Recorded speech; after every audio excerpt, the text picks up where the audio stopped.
Hello, everyone, and welcome to episode 103 of Podcast vs. Enemies, a Destiny Massive Breakdowns show. My name is Impetus, and today I'm joined by my co-hosts, Court and Saint Kabir. We have got the Weapon Breakdown episode of Weapon Breakdown episodes for you today, but before that, fellas, Court specifically, what have you been doing in and out of Destiny 2 last week? Hello, lads. Hope we're all doing well. This fine weekend. Lots of onslaughting. I think the three of us, we've been doing a few amongst ourselves and with other folks. I know Imp and I, we took through our audio engineer, Otto. Took a few runs, but many laughs were had. Many clips were taken. Get a montage on us, dude. We are going to be in so much trouble. No, like stand on my well and it won't be a problem, though. Court, what are you doing? No. Did some Pantheon with Impetus, along with our Day 1 raid team for the final shape. Phaeton, Grind, Dirt, and Sheath the Saw. Speaking personally, I was pretty rusty, and I do hope to shake that off as we do more runs over the next couple of weeks. Maybe do some more kind of raids, just classic raids, encounters as well, and just doing all that kind of great stuff. I think I've been pretty much onslaught pilled, dungeons as well on the side, but really want to shake that rust off. I think it's a very good experience for those that do want to go into Day 1 final shape when it comes to it. Saint, how are you doing, man? Yeah, I'm doing good. It's pretty hectic time. I mentioned this a little bit, but this is right at the end of my semester, taking some programming and game design classes. So last final is really not that far away, on the 9th. So a lot of studying, a lot of work on some projects and stuff like that. Final project for one of my programming classes is remaking River Raid, which is like a really old Atari game. So I've been having a lot of fun with that.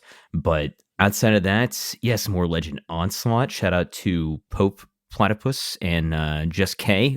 Had a real easy run there. I started capitalizing on that wished into being artifact mod with like 3 different pieces of my Hunter and the Orpheus Rigs build. And wow, I'm right back in, Season of the Drifter. I feel like I'm running across a bridge, and it's super regen is just off the charts. It really feels like we've gone back an era there that is just an absolute ridiculously strong build as far as orb generation goes, and lots of fun. Did get to clear Pantheon, which was a lot of fun. Just like you guys are talking about, went in with my raid squad and kind of trying to shake the rust off there, and definitely killed myself with a grenade launcher a few times, but we got it done in the end, and had some fun while we were at it. And let's see what is D&D, more D&D sessions, lots of fun. My players, a lot of them were pretty new to D&D, so they're like 3rd level now, and they're all really starting to understand like their characters and the things they can do more. And so that's been awesome, because it really just like allows me to make the game way harder, which is great. So now I got to really try harder to kill them, which, believe me, I will be really trying hard to kill him. No doubt about that as we go to like close out this campaign this summer. Lots of fun there. Impetus, how about you, man? How you doing? Man, I remember when my DM said those words to my party a few years ago. It's been rough, but hey, I've been having some fun in Onslaught, thank goodness. So yeah, we've been doing the Legend runs, been trying to do the Legend runs is probably the more accurate way to describe it. Been getting lots of good drops, some really great weapons that we'll talk about in a bit here. Did do Pantheon yesterday.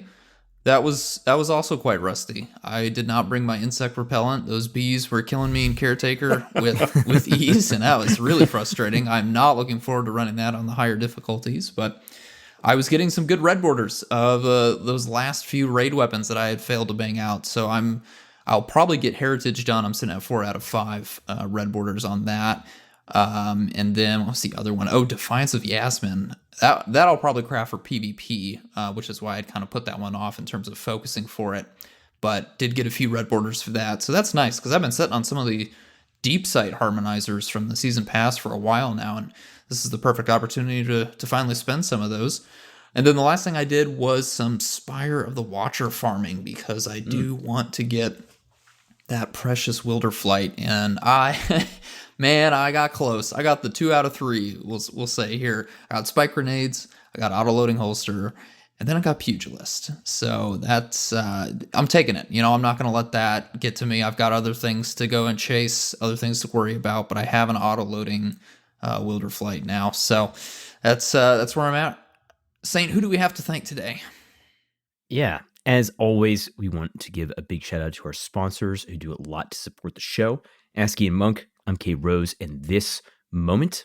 As a reminder, you can send us all kinds of feedback, discussion about the show to our socials via Destiny Massive Breakdown's Discord server, Twitter account, our YouTube channel. Positive, critical, and constructive feedback always help with the trajectory of the podcast and how we present and break down info, builds, activities, and much more for the PvE sandbox. We want to extend a thank you to everybody that supports PvE, downloading and listening each week, discussing the show on social media, and supporting us via Patreon. If you would like to support the show, you can visit DestinyMassiveBreakdowns.com and click on the link to Patreon, where you'll get access to a members-only channel in the Discord, where we discuss a lot about the show, so behind-the-scenes content, episode previews, and even more input on the future of the show. Court, what are we talking about today in episode 103? Yeah, so this week we will be covering a little bit of recent Destiny news, because obviously we've been a little bit kind of on and off in terms of scheduling our episodes, just while, we wait for all the important news to come out. We have some recaps of some recent ones, and then the bulk of this episode will be dedicated to the Brave Weapons Breakdown Part 2. So we'll get to that very shortly. A little bit of housekeeping / things that we found in the Destiny community. Thing I found recently, I do want to shout out Rock as well, who brought this to my attention. Chill Clip is now properly working with Radiant, / it's a bug, / I'm not 100% sure, but Chill Clip previously was the go-to for stunning overloads. However, it was blocked out by Radiant, especially this season being the season for Radiant, for getting Radiant on any subclass. Pretty easy to do that. And Bungie actually did define way back prior to Lightfall launching that this was one of the explicit conditions where while Radiant was active, it would effectively block out Chill Clip's slow effect. That's no longer the case. I'm not 100% sure when this came out. It was probably when they fixed the ignition bug with a bunch of Scorch weapons, which was the Into the Light kind of mini expansion that came out a few weeks back. So you can use Chill Clip with Radiant. You can stun all 3 champions while Radiant's active.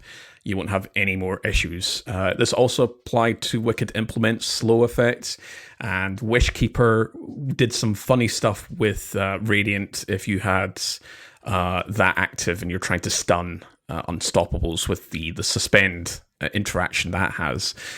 So that's also been fixed. So the main one here is obviously Chill Clip. That was a big recent annoyance for a lot of us, so it's a nice little quality of life update to see. All right, on to some highlights. Impetus, you want to take it away? Absolutely. So this is probably the most recent piece of information that we got, which was in our most recent TWID, and that is changes to exotic decrypting, more specifically changes to Master Rahool as a vendor in the tower. So this is coming in the final shape. Rahool will be the source for any new exotic armor. As a reminder, right now, that would probably be Lost Sectors is what we currently have. Well, that's one of them. And then you can also get new exotic armor from the Vex Incursion Zone on Neomuna that came out with the Lightfall expansion. So those are the 2 ways you can currently get new exotic armor. But in the final shape, that will be for Rahool. He's going to have a reputation track like other vendors in the tower. And you will be able to purchase any piece of exotic armor for 1 exotic engram and 1 exotic cipher. More importantly, there's no limitation on this purchasing. So as long as you have the currency, you can keep focusing, and this is also in addition to the current focusing options that he has. And the rep track more specifically has the what do we call them? The materials, I guess, like enhancement cores and enhancement prisms and enhancement shards that you can currently buy in addition on that track that you'll unlock and stuff. So Lost Sectors will still keep the same drop rates for exotics, but will instead drop exotic engrams than gear. So that will tie back into, you can take those engrams that you earn from Lost Sectors to Rahul for decryption or focusing.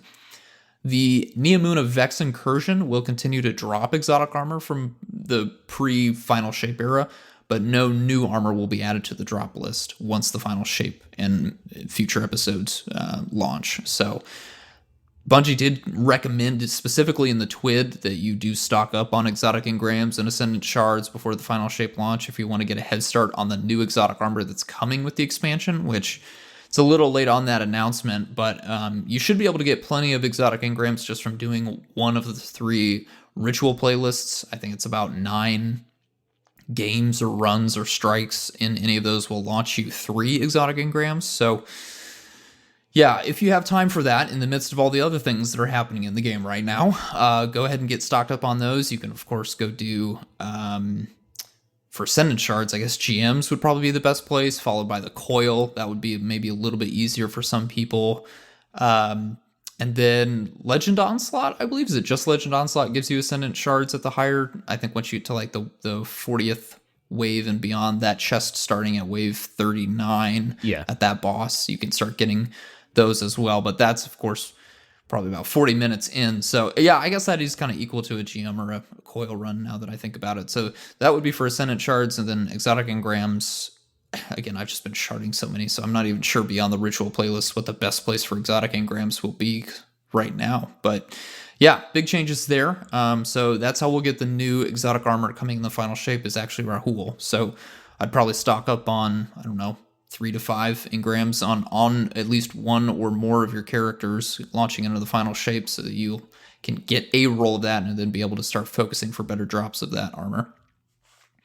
Second big thing that's coming here, power changes. So Fireteam Power, we've heard about this a little bit, but they've expanded on it a bit more. Fireteam Power coming in the Final Shape means that the player with the highest power level in the Fireteam will become the power leader. And that means that all other players in the Fireteam will be brought up to 5 power below the level of the power leader. No, below the power level of the activity. Is that right? If the power isn't already higher? I'm not sure if I'm reading this correctly. No, the leader. The leader. Okay, yeah. So they'll be brought up to 5 power below the power of the power leader, Fireteam Power leader. And then the Fireteam Power specifically will only affect activity difficulty, and your unadjusted power level will still determine the power of your rewards. So you cannot, unfortunately, as a new player, you can't jump in, find somebody who's at the top power of that moment, and then get drops from activities that are at that person's power level and immediately boost yourself all the way up there. So you'll still have a little bit of time to rank up, but you'll at least be able to play a wider berth of activities with those higher power people because your power in that activity will be going up as a result of being with them in their fire team. So there's some pluses and some cons there. I mean, none of us like grinding out power, but it is nice to see that Bungie is at least letting fire teams get together without having to worry about that pesky number attached to your account. All right, Saint. What's going on here? What's the big the controversy? The thing we probably never thought would happen, but actually did happen that just got announced. I think that we could just call this piece of news the Hoarder's vindication. Bungie is unsunsetting everything. And if you are, they describe this as kind of thinking down the logical path of, okay, well, Fireteam Power is awesome. You can just bring your friends back to the game. They didn't play at all for the last season or maybe the last season and a half, and they want to do the new raid. It doesn't matter. They can just join you and play the new raid. Okay, well, that circumvents wearing sunset gear because now it doesn't matter what level your gear is if you're lower level. So they made the decision to unsunset everything. So if you have any old gear, it will be completely viable to bring up to, the modern light level, which I believe is going to cap it 2,000 in the final shape. I don't know if those are final numbers, but they also stated that they are planning to reintroduce sources for most of the Sunset gear updated to modern Destiny sandbox standards, including origin traits and more, integrated build craft perks that you're probably used to these days, which I'll just say briefly. I think that first of all, people were like, how could you? And then other people were like, thank God. So, depending on what you had deleted from your vault, your reaction may have changed on that a little bit. And then the conversation turned into, well, what's really even could possibly be relevant these days that was Sunset? And I think that's kind of interesting because when it comes down to it, it's a lot of like very niche stuff.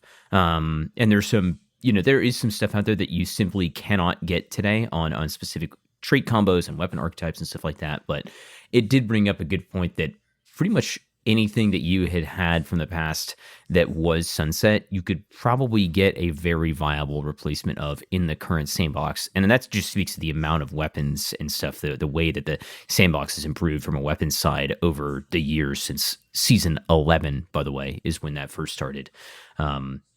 Before we move on to the last couple of points here, any Sunset gear that you guys had held on to and are going to be using come final shape? Or are you in the I've got better stuff now anyways boat?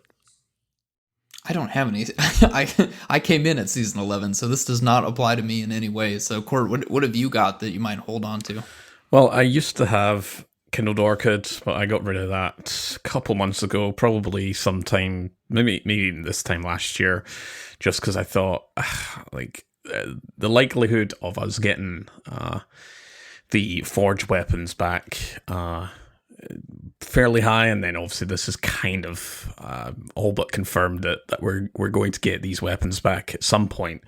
And something like Kindled Orchid is one of my favorite hand cannons that I've ever used. So I got rid of that. I only have a few left. I've got my original Recluse that's got like 80,000 enemies defeated in PvE, which is just a relic, just there to be like, look at all these numbers that, but probably we'll just get rid of that at some point. And then the other two claws of the wolf, which is the rapid fire pulse rifle, the Void rapid fire. I've got a kill clip roll of that. I was very fond with Claws of the Wolf back then. I mean, it's still usable in pretty much all but Trials PvP content. That was my PvP pulse rifle. Before, other things started supplanting it. So it's just something that's there as a kind of a remembrance of, previous sandbox.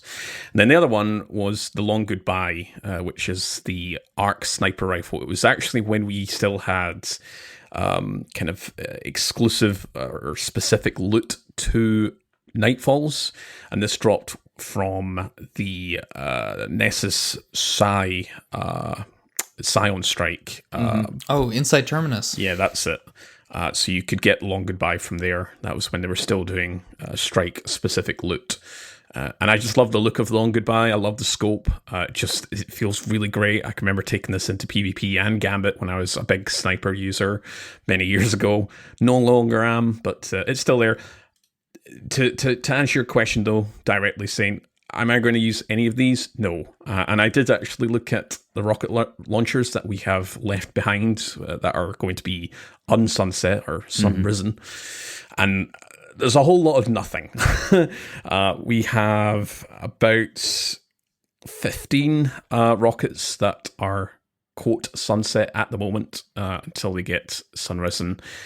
And, you look at those perks and it was like, Quick Draw was in what we'd call the fourth column. You'd have Quick Draw, and that was it. There was no damage perk. There was nothing.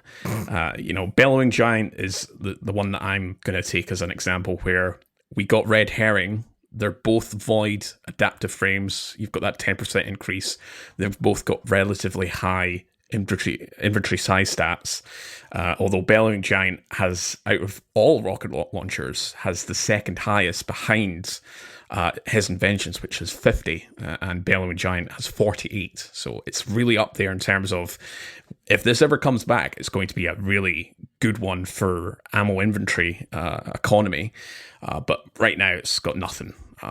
So that's like maybe the only example of, if you want to bring this out and just have some fun with again, another forge weapon, great, but none of these rocket launchers are great. Like, looking at, like, I forgot there was rocket launchers called the Button and Curtain Call and Pit Launcher, Tiebreaker. Like, it's like, who are all these? What is all these rocket launchers? And obviously, Sins of the Past, that is the original back in launch when we had Leviathan. That was the one to go for.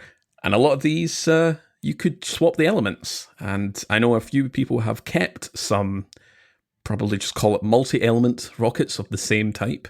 You could get your Arc, Solar, and Void Sins of the Past. I know a few people still have that, but I don't. I'm a proud owner of a Void Sins of the Past. Thank you very much.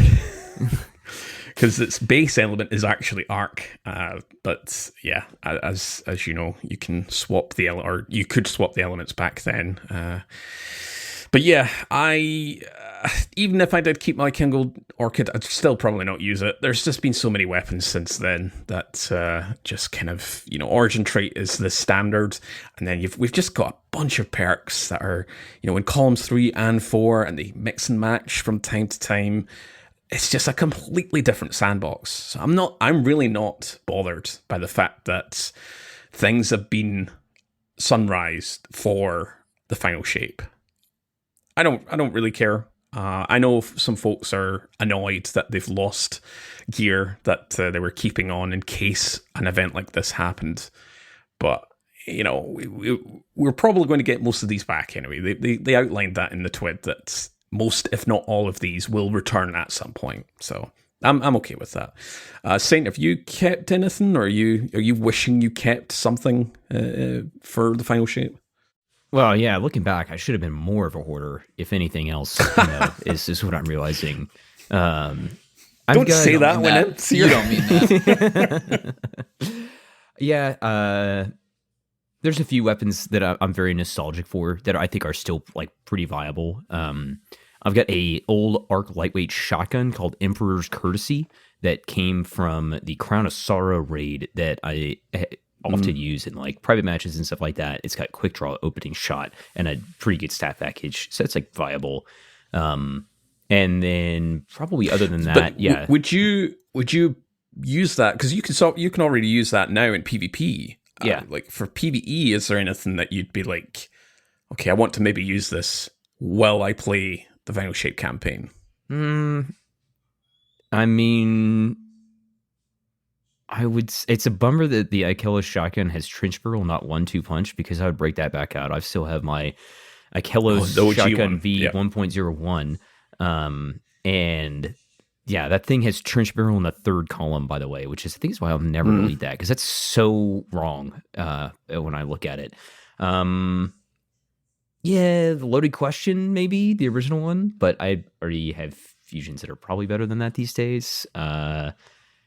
And then, oh yeah, Wendigo had what, disorienting grenades, the original role. Yeah, so you can at least we'll have the opportunity, I guess, for PvE to get a heavy grenade launcher with disorienting grenades now. But then again, I think the new Wendigo is probably just as good. Yeah, that one's another one, kind of like the trench barrel in the third column. Like, you know, disorienting grenades on a heavy GL is like weird and maybe kind of has some utility.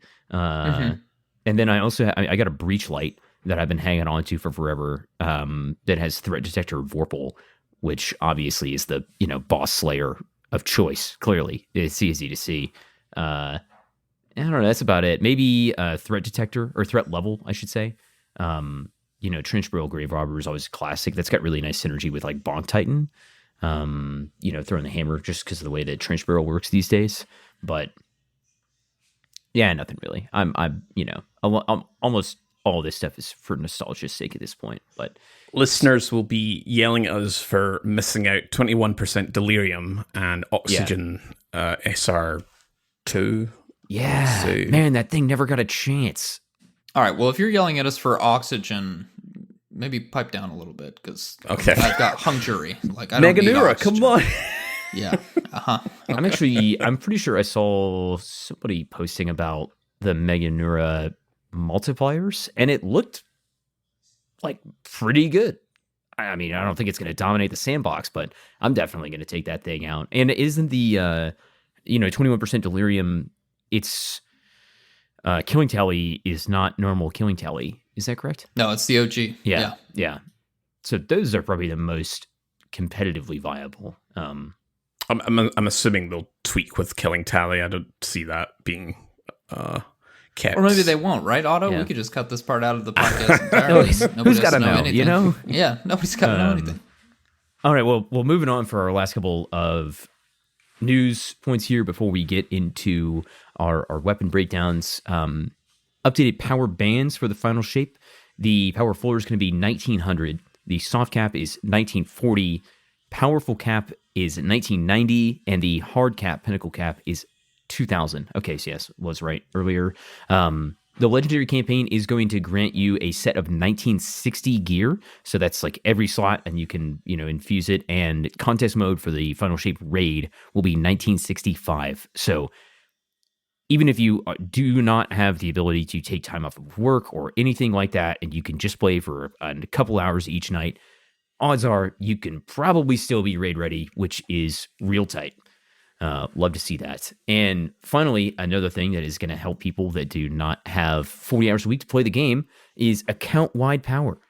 All power will be shared across all of your characters. The highest power from any of your characters will be used to determine the power that drops for the character you're currently playing on. This has kind of been happening for a while with the way that weapons transferring between account works, but now it's as if your armor applies to that same calculator too, which is absolutely awesome, and it's just going to make it way easier once you get one character up to, let's say the powerful cap of 1990 or the pinnacle cap of 2000, being able to jump back over to your other characters and get them up to level within like a week. And that's awesome. So that means, I'm putting this together now on air. That means you'll be able to do the legendary campaign on the character of your choice for the final shape. And then you could basically run the first mission of the legendary campaign on a different character, and you'll get that, but you'll probably get most of that same 1960 gear to drop at the end from the double chests. Like, you won't even need to do the whole legendary campaign on the other classes, because you'll already be up to the gear drop that you would get at the end. Oh, wow. Yeah, that's a good point. I mean, I'll still do it on all three, but I mean, that definitely takes the pressure off, because I think, Court, you and I had run a second or a third on our second or third characters before the raid dropped in Lightfall on the legendary campaign, just to bring us up. So that'll be nice, because we'll only have the 3 days before the raid drops. Yeah, that's huge. I think they said as well, we haven't put it in our script, but they were talking about they've bumped a lot of the kind of powerful gear that you'd get from, Vanguard Ops or etc. They've all kind of normalized, they standardized a lot of those. So you're going to get like +1 or +2 from all of these types of contents. Because before it used to be, you'd get +1 from doing just like a normal Vanguard Ops 3 times, and then you get like a +2 from doing the weekly mission story. So they've standardized all of them, maybe not all of them, but they've standardized pretty much every one of those that required you to get that powerful cap. So like if you're going in for the day one raids, like do the legendary campaign, a couple of strikes, do whatever is coming with the actual expansion. We'll obviously get some array of activities and like stuff that'll contribute to your powerful cap. But it's definitely they're really leaning into the whole. If you want to do day one raid, which is a couple of days after launch, I know we haven't properly discussed that for when we've been doing these episodes, but it's a couple of days after launch, but I certainly don't feel a lot of pressure going into the final shape thinking, I need to get all this stuff done. I'm going to have to go goblin mode between Tuesday and Friday evening for me. So yeah, some really great changes here. Feels nice. And we also do have, and this has not been talked about much at the time of this episode, the new system. And I've already forgotten its name, of course, but we've got that one image that they shared of the new kind of power level system. It's not power. I don't even know. Drop system. The image has a picture of a prime engram, and it's like a little spider web. Oh, yeah. Of a line drawing to the way to get more deterministic power ups. Right. That system is coming in the final shape, and they gave us the name Pathfinder. of it. But they haven't. Pathfinder, yeah. So I imagine we're probably going to be hearing more about that pretty quickly now that we know about the other power changes, because it seems like that will also factor into how you acquire the drops that will get you through or to these various caps that are coming with the final shape. But yeah, more to come, I guess. Yeah. Great callback on that one. All right, let's crack on with our weapons breakdown. This is part 2 of the Brave Arsenal. So we'll be covering Midnight Coup, Blast Furnace, Luna's Howl, Forbearance, the Mountaintop, and Hammerhead. And in case you missed it, back in episode 102, we covered Hung Jury, Elsie's Rifle, the Recluse, Succession, Edge Transit, and Fallen Guillotine. So those last 6 we've already covered. So go back a few weeks back and listen to episode 102. As a reminder, all of these weapons, including their shiny variants with double perks, can be enhanced in the final shape. That's on top of the refresh prophecy weapons, the new things that came from Iron Banner, Nightfall, Trials, and I'm missing one more set, I think. Can't remember if I... Did you say Prophecy? Yeah, I said Prophecy, yeah. Prophecy, Trials, Nightfall, Iron Banner. Yeah, that's it. Yeah. Probably get more information as well. We know we'll most likely be getting a weapons kind of focused TWID or article at some point, so we'll probably get more information about more enhanced weapons. A couple months back, Chris Proctor in one of our episodes, he did say that that system is very much going to be expanded out to most weapons, so we'll get more information on that. Anyway, so origin trait for the Brave Arsenal, Indomitability. So if you're using a light subclass, it's Arc, Solar, or Void. Weapon kills grant 5% grenade energy, and if you're in a dark subclass, it's Stasis or Strand. Weapon kills grant 5% melee energy. First up, we have Midnight Coup. It has a comeback, some amazing perks for both sandboxes. Obviously, we're just going to focus on PvE. This is our kinetic adaptive hand cannon. That's 140 RPM. There's no frame bonus here. We're going to compare it with Fatebringer, which is from Vault of Glass, and Austringer, which debuted in Season of the Haunted and is now attached to Presage Exotic Mission. So Midnight Coup versus Fatebringer versus Austringer. So right off the bat, it's actually got lower range at 40 versus 46 with the other two. Stability of 45 versus 57 versus 59. Austringer at 59. It's got the highest handling at 60. It's 5 more than Fatebringer and 13 more versus Austringer. Reload of 56, which is 10 more than the other two. And then recoil direction of 80 versus 98 of Fatebringer and 95 of Austringer. So the stat increases alone should make it enough of an indicator of how power crept hand cannons have become in year 6. Yeah, absolutely agree with that.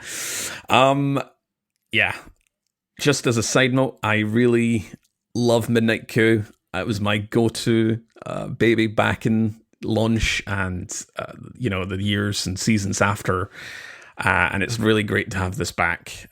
So let's look at the differences since its D2 launch. So it had a static roll. You had you had a choice between small bore versus corkscrew rifling versus extended barrel. And then in the second column, if you want to call it that, you had Rampage or Ambitious Assassin. And then the third, you had Outlaw. And they have increased the stats at base. It's plus 10 range, plus 5 stability, and plus 14 airborne effectiveness. All right, so let's look at the stats here. So again, with this being a hand cannon, it's relatively, close to medium range. Probably just want to keep that stability down, keep that recoil direction. At least speaking from a mouse and keyboard user, it feels really crispy, just hitting those heads. I will defer to my console brother, who... have you used this on mouse and controller, Saint? How does it feel on controller? Yeah, it's one of the few weapons that feels like it actually adheres directly to what the recoil direction says that it's going to do. So it does go up and to the right, just a little bit, but it's so consistent, I feel like, in its recoil pattern, that as soon as you've shot the thing for 10 minutes, it's going to be really easy for you to just hone that recoil, just use a little thumb control there and to just be able to hit those headshots consistently really easily.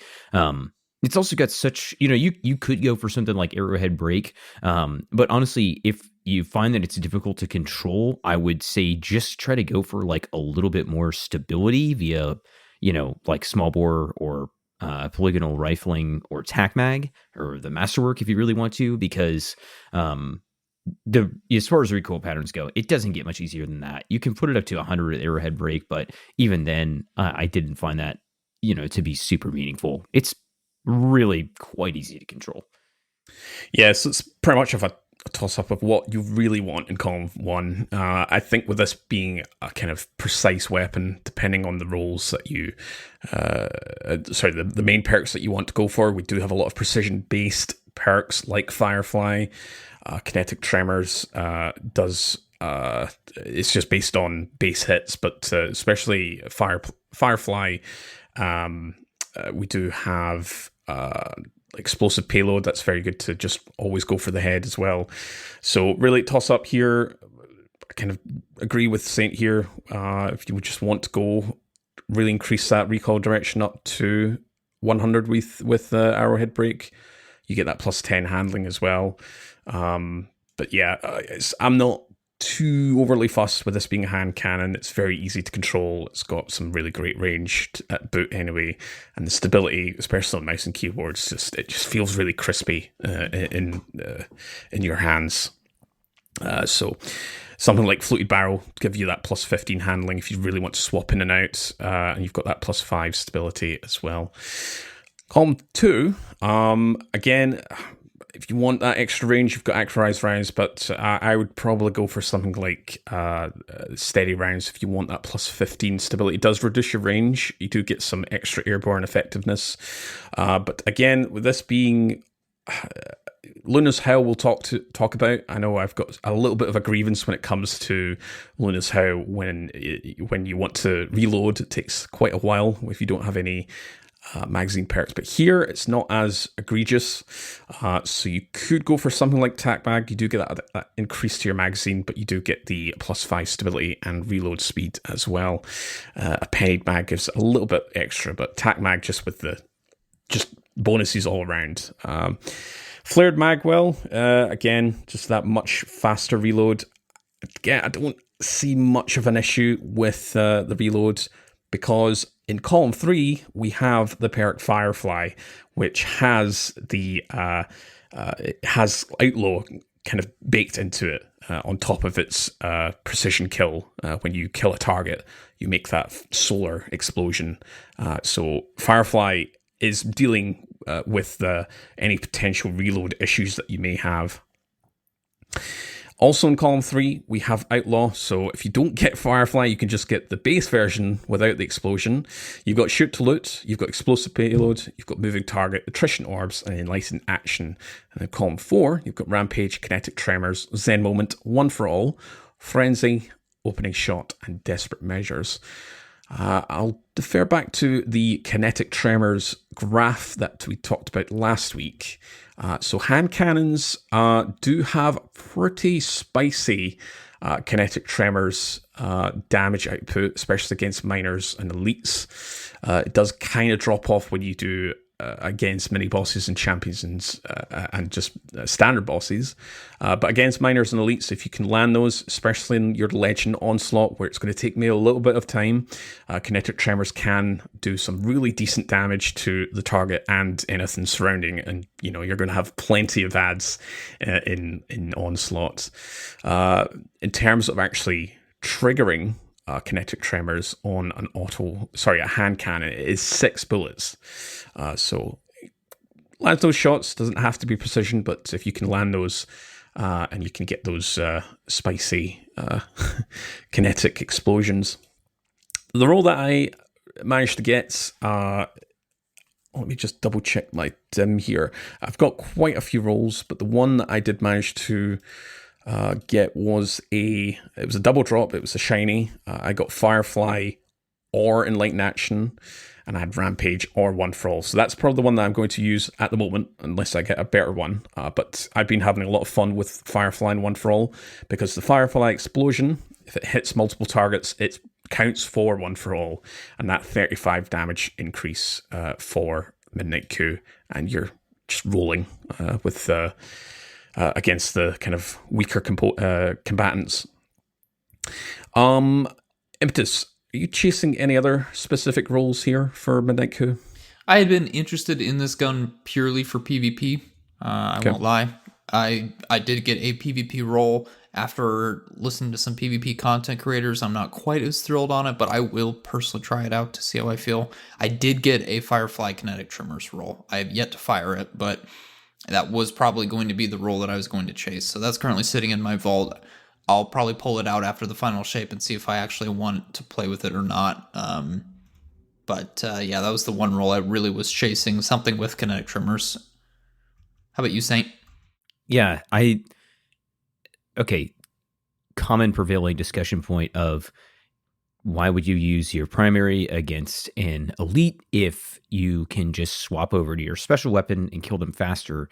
And I think that hand cannons are the one exception to this rule, because if you take a look at the primary weapon damage output from our boy Mossy Max, you will see that they can actually kind of hold their own. It's still not incredibly efficient, but I think that this is something I'm trying to keep in mind for scenarios in which are not optimal. I do not have the special ammo to spend. I need to be, saving up for DPS phase or whatever the case may be. So this is the one primary weapon I would actually use to shoot at an elite. And if I'm going for that, I'm probably going for explosive payload and kinetic trimmers, because that kinetic trimmers damage is so good. And then, like Cord said, Firefly One for All, that's the one role that I'm looking for that I actually have. And wow, is that really fun to use? And then lastly, I would say I'm interested in a shoot to loot role on this thing, just because I think shoot to loot and frenzy is really valuable. Shoot to loot in general is just absolutely S tier perk in PvE in some scenarios where running to grab ammo is just not really going to be easy to do, or it's a very risky thing to do when you're in an environment like Pantheon or a day one raid and it's really close to the boss and they could kill you. Shoot to loot is sick, and it also reloads all your guns, which can really help with DPS if you want to work into a rotation with a weapon like Xenophage that has a horrible reload speed compared to some other options. That's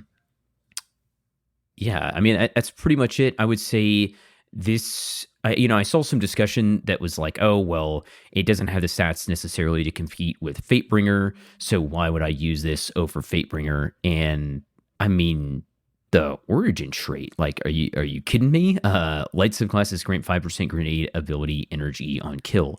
So I also anticipate that this is probably, if I land an explosive payload frenzy roll, just kind of general purpose or, anything like that, it's probably going to replace my Fatebringer simply because of the fact that it's, stats are good enough for what I need in PvE, as long as I get a decent, barrel and mag and masterwork.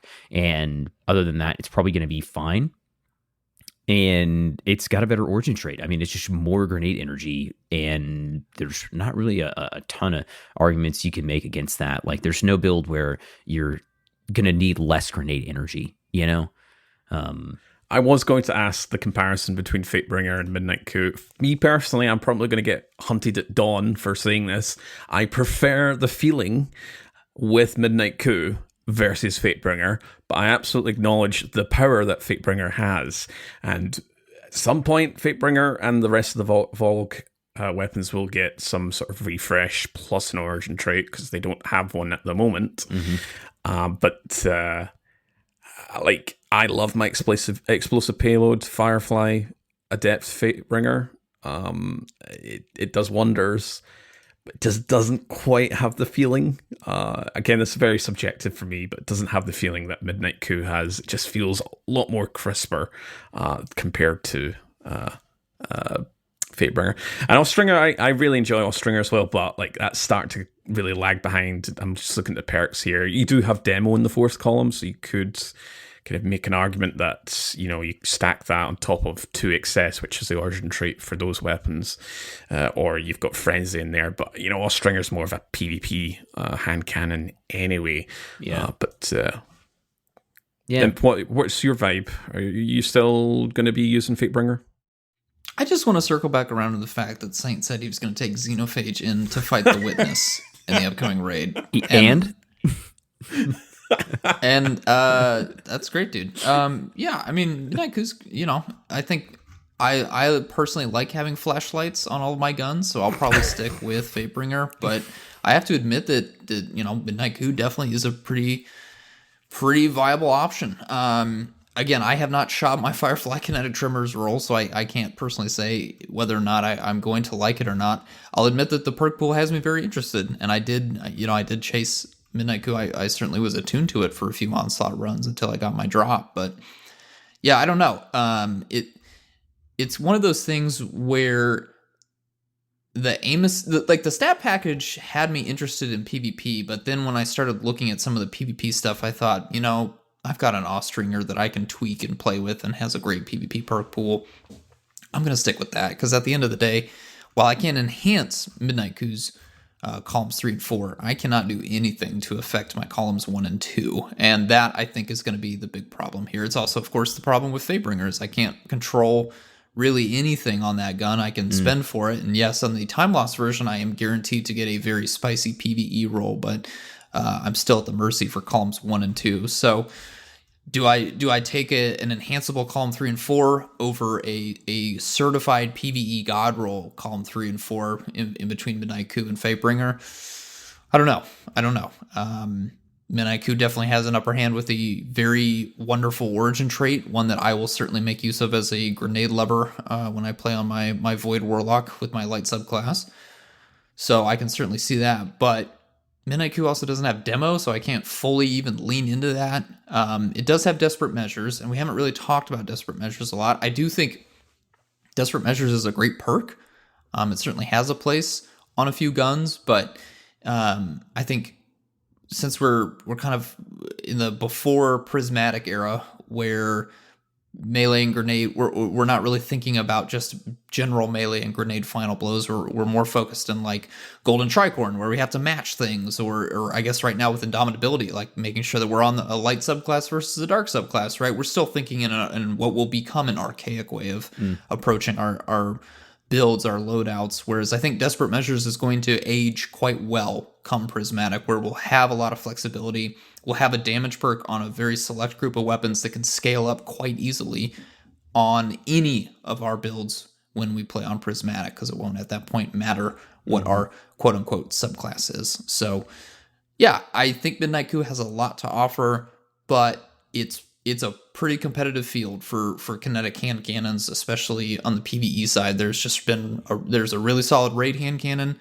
to match this old raid hand cannon, and then on the PvP side, I mean, Ostringer is just so hard. Rose really is, I guess, let's just say Rose exists, right? I think we can stop right there. Rose exists, so it is a tough place for Midnight Coup, but it will fit in there quite nicely. If you don't want to do Vault of Glass and you can get Onslaught, guess what? You don't need to spend any currency to go get this Midnight Coup. It will drop for you just playing the activity, which, again, you can get a Fatebringer to drop for you during Vault of Glass, but if you really want to get a good drop, you're probably going to have to start spinning Spoils, which is a tall ask for some of our more casual PvE players. So, yeah, go get Midnight Coup. It will serve you well. I'm sure of that. You know, another thing I was going to say is I've got like 15,000 kills on my Adept Fatebringer. And there just comes a time when you're ready to move on to something new. I don't care if the same way. Yeah, using the same exact weapon, and it's got alloy mag and explosive payload and frenzy and small bore. It could be the same exact roll, but it looks different and it sounds cool. So it's totally new to my brain. Speaking of getting tired of weapons, what's next up here? Wow. Whoa. Hold on. Explain Oh, actually, yourself, no. sir. Sorry. I was going another direction. Oh, okay. I thought we were talking about a certain grenade launcher, but we're not talking about that yet. Okay. Whoa, okay. Okay, he was jumping there. I was like, what do you have against Blast Furnace? I can talk about Blast Furnace here. Blast Furnace and Lunas. Yeah. Blast Furnace is a gun that I don't even think I ever got to unlock the original. I got most of the Black Armory weapons, but I don't think I ever got Blast Furnace. I certainly never shot it if I unlocked it, but it is a kinetic aggressive pulse rifle. That's the 4-burst variant of pulse rifles firing at 450 RPM. The aggressive frame doesn't have any specific attributes or bonuses other than the burst size here. These are a pretty rare archetype of pulse rifle. We don't have a ton of them. And you can probably see that when we start looking at our stat comparisons, our peers. We've got actually one other aggressive pulse rifle that did come out this season. It is dropping from competitive, and it's Strand. It's the Belisarius D. That's dropping from competitive Crucible for this season, and then most likely next season before it will become focusable at Shacks. And then we got to go back to season 19. That was season of the Seraph for Disparity. That is now dropping from the exotic mission. What is it? Seraph Shield? Seraph Shield, yep. Yeah, Seraph Shield. That one is craftable and enhanceable, and yes, only acquirable in that exotic mission when it's in the rotator. That one is Stasis. If we go even further back, we would have our Garden of Salvation version, but that's, I think, a little too far back for any relevant stat comparisons here. So we'll just talk about our 3 newest ones here for a stat comparison. So this is Blast Furnace versus Belisarius D versus Disparity here. We've got a range of 79 for Blast Furnace, which is the top, versus 77 versus 65. Stability 64 on Blast Furnace, also the top, versus 55 versus 59. Handling, it's 24 versus 31 on Belisarius D versus 30. And then a reload speed, the top goes back to Blast Furnace at 36 versus 33 versus 28. And then the recoil direction, it's 65, which is the lowest. 74 is the top, again on Belisarius D versus 67. So it does all in all have great stats across the board. But you have to also remember that Belisarius D has stocks instead of well, that's not entirely true. It has stocks, and then it has Hake Breach armaments, weirdly enough, as the one origin trait. So the stocks can boost up the combination of stats, which makes it a little bit hard to make it do a stat comparison here. But all in all, Blast Furnace is still one of the more dominant statistic ones. And if we start looking at the origin traits, or the perks rather, we can see that it looks like it's still going to be pretty dominant here. Now, this did debut in the season of the Forge. So if we look at the differences between the last appearance, we've got, the first one would be column 1. All of the sights that came with the season of the Forge version have been replaced with a standard array of barrel perks. The default sight now on this version is the Rasmussen ISA sight, but it doesn't use the stats. So the barrels are going to provide stats, and we just get the Rasmussen ISA sight. I don't know, I mean, if you two had used this, do you remember how the Rasmussen ISA sight compared to the other options? Was that one of the better ones or one of the worst? I know that's a real tough question to answer on the spot here, but... I think I was chatting to Otto, our audio engineer, and I think, was it with this? It might have been for Hammerhead, but I suppose it applies here. I think he preferred one of the Marin sites. I can't remember if it was RDS or RDL, but I prefer more of a closed site, just in terms of aesthetically, but also for me, like aiming down the sight. I'm not a fan of the boxy Sato focus lens or the precision lens, so it was a toss-up between the 3, Rasmussen and Marin, one of those 3. But honestly, I wish I kept it, because I would have launched the game and checked for you. But no, I can't remember. For me, I think it was... For Hammerhead, I think I still preferred Rasmussen, but for Blast Furnace, it may have been one of the Marin RDL sites. Yeah, now, for correct me, me if I'm wrong. Oh, I'm sorry, Saint, go ahead. I was just going to say Rasmussen ISA was like the way. Yeah. Go ahead. Sorry. Now, I can't remember, did this current TWID say that there's a bug where these sites should be highlighting targets, but they're not currently, or has that been fixed and that was a bug from an earlier TWID? Think it's been fixed, because they did talk about Hammerheads and Blast Furnace. I think I can remember on the Massive Breakdown server there were people talking about it, but I can't remember if it was them clarifying that it's a bug and they're aware of it, or if it's been fixed. Gotcha. But they should be highlighting targets. They both of should these be, options. yes. Okay. Yeah. So that's probably the most important feature when we think about it from a PvE point of view. That's a very, very strong feature, especially in some of our darker environments, just figuring out where things are. But that is our site, the Rasmussen ISA. And then if we move on to columns 3 and 4, we've had a bit of a shakeup, unsurprisingly, on our perk pools here. So in column 3, the following 4 perks have been removed entirely: Air Assault, Feeding Frenzy, Outlaw, and Quick Draw. They have now added in Headseeker, which was actually moved from column 4, Keep Away, Kinetic Trimmers, and Shoot to Loot. If we go over to column 4, they have removed Ambitious Assassin, Headseeker now on column 3, and then High Impact Rounds has been removed, and Slide Shot has been removed.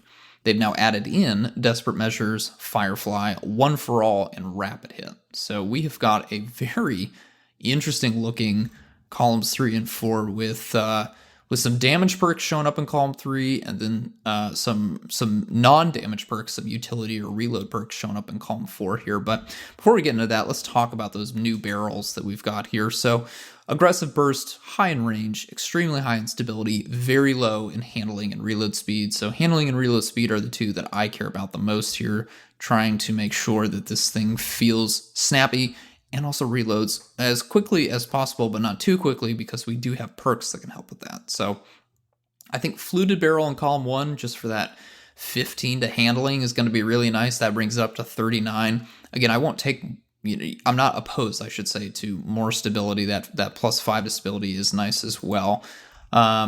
Recoil direction of 65. Saint, have you been able to fire a Blast Furnace? How does this feel specifically on console controller in terms of that recoil direction, that base recoil direction? I can say a PC controller at least, which is a middle ground. Okay, but there is a little bit of back and forth, but as you would get with a pulse spread if you're just holding down the trigger, but the vertical movement is like non-existent. You can just hold down the trigger, no thumb movement on the sticks or anything like that, no recoil control whatsoever, and it's hardly gonna move up and down. It bounces back and forth, just a little bit. With the recoil stat at 65, I did try it out with a couple different mods, and specifically a role I had with extended barrel, which turned it up to 75, but that kind of kills your already moderately low handling. So I would say if you're going to touch the recoil direction, just go straight arrowhead break or nothing, which honestly is not bad because you get 10 handling out of that. But yeah, it's really not bad at all at base. Bounces back and forth a little bit left to right, but the vertical movement is like non-existent. That's good to know. Okay. Yeah, so then I think with that knowledge, I'd probably say my recommendations would be Fluted Barrel and then Arrowhead Break if you absolutely do need to touch that recoil direction for your own personal use. Again, range and stability really don't need to be touched. Range especially, you are sitting at a pretty sizable... You're almost at 40 meters, basically, ADS, and that is more than enough for the average engagement distance in PvE. That would be so overkill in Onslaught. Now that I think about it, maybe you're getting some use in a few GMs, but yeah, you don't really need all 40 meters that much for this kind of pulse rifle. And so, bearing that in mind, when we go over to column 2, definitely don't need accurized rounds. I don't think steady rounds either. I mean, my goodness, that is a lot of stability, and I don't think that's really necessary. For me, again, we've already kind of taken care of or started to work on handling in column 1, so let's see if we can touch reload speed a little bit. I'm normally a fan of Tac Mag just for extra bullets. I love having extra bullets, and Tac Mag does give me a boost to my reload speed, but I'd kind of prefer Flared Magwell, honestly, to get a plus 15 to the reload speed.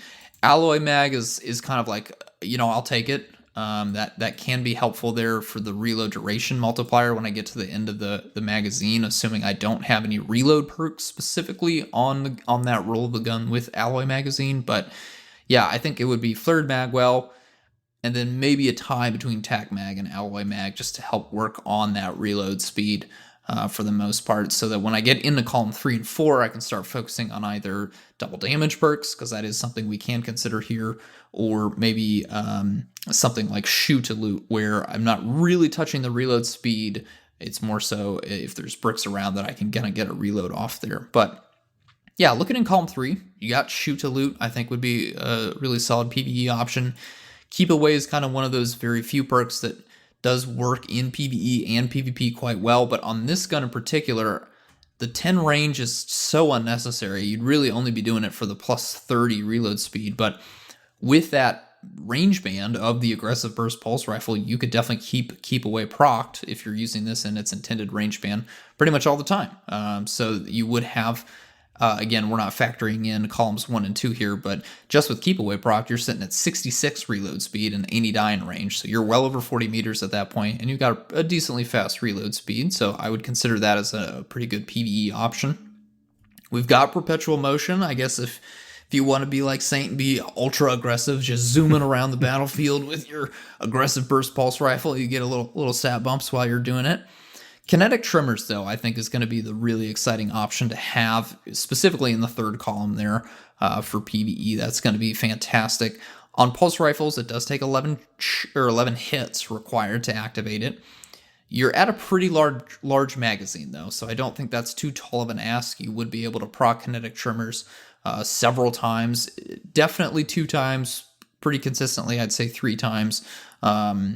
Within a single mag there. So I think, just for the fun factor, kinetic trimmers is what I would go for, but shoot to loot and keep away would definitely be the practical options for sure in column 3. Column 4, we've got Firefly, One for All, Frenzy, Rampage, for nostalgia, I suppose. You're really out of place here, Rampage. And then Desperate Measures, as I've already mentioned before. I mean, Kinetic Tremors Frenzy, Kinetic Tremors Firefly, Kinetic Tremors Desperate Measures. I'd take any one of those, honestly. And this is not a gun that I've focused a ton for, so I don't have a lot of drops. In fact, I don't think I've kept any drops of Blast Furnace, so that's kind of the last gun on my to-do list to go grab. But those are all very exciting options. I would totally take any one of those combinations. But if we didn't get Kinetic Tremors, shoot to loot Firefly, well, yeah, I mean, shoot to loot and any of those damage perks would really work as well. Same thing for keep away, really. I don't think there's any special combos there that would be super exciting or super unique. So, yeah, you've got the double damage option, really solid there. I suppose there is also rapid hit, so you could do kinetic trimmers rapid hit. You'd still get a damage and a reload perk, but they're just swapped columns there. That would be kind of funny. Rapid hit, of course, great option here. Work on your stability, but more importantly, work on that reload speed, getting that all the way up to ×5, and you'd be sitting at pretty much 100 reload speed there, so you wouldn't have to worry too much about your options in column 2 or column 3 if you didn't get lucky on the reload perk there. So yeah, I think this is one of the more flexible perk pools, really just by putting rapid hit in column 4 and then moving kinetic trimmers over to column 3, because you get the option for some very spicy double damage perks. Cord, is there something in particular that you're looking at on Blast Furnace that really gets you going? Not particularly, because I'm just focusing on getting the PvP roll for Blast Furnace, but I do want to note that Kinetic Tremors does inherit the weapon damage buffs, so if you can get One for All active, then 35% increase to Kinetic Tremors. Pulse rifles have quite a lower damage output when it comes to Kinetic Tremors versus other weapons. I think it's, in general, about the third lowest. ARs and submachine guns, just with the nature of them being full auto, they're quite lower still, but I think Kinetic Tremors is very easy to proc on a pulse rifle anyway, so you take that reduced damage output that Kinetic Tremors has on pulses, but then if you increase that with Frenzy or you increase that with One for All, and you're doing really great. So yeah, Kinetic Tremors being in column 3 is like hot pick if you can grab that. But in terms of PvP, I'm going to go try and get that Head Seeker with either Rapid Hit or Kill Clip, just to get really funny business in the Crucible. But yeah, absolutely agree. This is a very well-rounded pulse rifle. If you're into aggressive bursts, they can be a bit of a hit or miss because it's quite a slow burst rate. You pull your trigger and it's quite slow, so you have to be really in the mood for those type of weapons. But they still hit quite hard, aggressive frames, and you've got some really great perks in here. Saint, for our console players or for you personally, what are you feeling? Yeah, I see shoot to loot in the third column again, which I'm keen on it from just like a utility standpoint. And a really fun pairing with shoot to loot is got to be Firefly, because the explosion, if you spawn a brick off somebody, Firefly explosion can catch that and activate shoot to loot, which is awesome, because then it's like it just happens. It feels like instantaneously you just see a +2 to your rocket inventory, and you swap over and it's already loaded, or your shotgun or fusion rifle or whatever that may be. Always really nice. So I would say probably shoot to loot Firefly for a lower tier ad clear and just like utility there. If I was going to go a little higher tier, I would probably go with shoot to loot and frenzy, or one for all, which are way better for harder activities where you're not just going to be slaying out all the time. And then I would say, yeah, kinetic tremors one for all after that, and kinetic tremors frenzy are just really enticing because the way you described the interactions there between the damage traits. And I don't think that we mentioned this with Midnight Coup, but remember that the enhancement on kinetic tremors is going to take your shots required down one bullet pretty much across the board. So on pulse rifles, that's 11, but then it becomes 10, which is, it's basically 2.5 bursts instead of 2 3/4, which is, it's fine. And then on hand cannons, it's going from 6 to 5, which is really nice. So kinetic tremors, on the Midnight Coup, again, because of just how much damage they deal versus elites, like hand cannons in general. And then also, as Court mentioned, kinetic tremors, it is inheriting traits from its weapon that it's tied to. So not all kinetic tremors damage is created equal. Still, if you have a 35% multiplier from one for all, it's kind of fine because you just crank that kinetic tremors damage right back up. So yeah, a lot of really good options there. I don't know, hard to go wrong. I mean, I look at this and I'm thinking, yeah, Desperate Measures fine. And the stuff that I wouldn't take for PvE is like Rampage, and like even Kill Clip, I think is like slightly better than that, which is wild to look at Rampage again and be like, that's the worst trade in this column, no doubt. Yeah, really strong. I don't know, Desperate Measures, fine. I'm not super fussed about it, though, to be honest with you. I would probably still be taking Frenzy and One for All over that, or Firefly for like lower level stuff. Solid gun. Yeah, solid all-arounder. Next up, we've got Luna's Howl. Luna's Howl is a precision frame solar hand cannon that is 140 RPM. And this is kind of retaining some of its original flair from when this weapon came out as a PvP pinnacle. I believe this is the first PvP pinnacle weapon back in the day, and it was a 180 RPM frame. That was too much. When they nerfed it originally, they just changed it to 140 and allowed it to keep all its precision frame bonuses. The bonuses specifically that come from that are an intrinsic passive -20 recoil yaw, aka horizontal recoil reduction, and plus 25 AE. So not super important in PvE, but still it's nice that it gets these big bonuses, just right off the bat there. When we go to compare this with some of its competitors, again, this is kind of a bit of a weird scenario because it's like an RPM and archetype mashup that you really cannot find outside of this and Not Forgotten, which is not yet returned, but could be back at some point. When we're looking at a comparison here between Luna's Howl and Epochal Integration, the Neomuna quest, weapon from Lightfall, and then Zali's Bane from Kingsfall / Pantheon, if you've been running that recently. It is sitting at 41 range, which is the lowest by 2 points to Zali's. It's got 57 stability, which loses out by a good chunk with Epochal Integration at 65. Handling is at 45 versus Epochal's 50. Reload speed is 54, which is best in class by 11 points. And then recoil direction is 95, which is also best by 6 points. But if you have shot this gun, I believe that you will come to understand that the recoil direction does not matter because it is incredibly stable and easy to use. It's something that will really throw you off if you are somebody that is really used to using 140 RPM. You're used to Zali's, you're used to Fatebringer, and you're trying to come over here. It might throw you off and you realize that it's great, you really like it, or it might throw you off so much that you reject modernity and turn back to the classics. When we look back at its classic role, its static role, you had polygonal rifling, drop mag, Zen moment, Luna's Howl, and a handling +10 masterwork. And we have got quite a few interesting options on this thing. In third column, you've got Eye of the Storm, Discord, Encore, Slide Shot, a lot of PvP focused stuff here. And then we see Enlightened Action, Heal Clip, and Subsistence, kind of getting into more potentially PvE viable traits. And then column 4, we have Incandescent, Magnificent Howl, Kill Clip, Desperate Measures, Precision Instrument, and then Opening Shot and Harmony.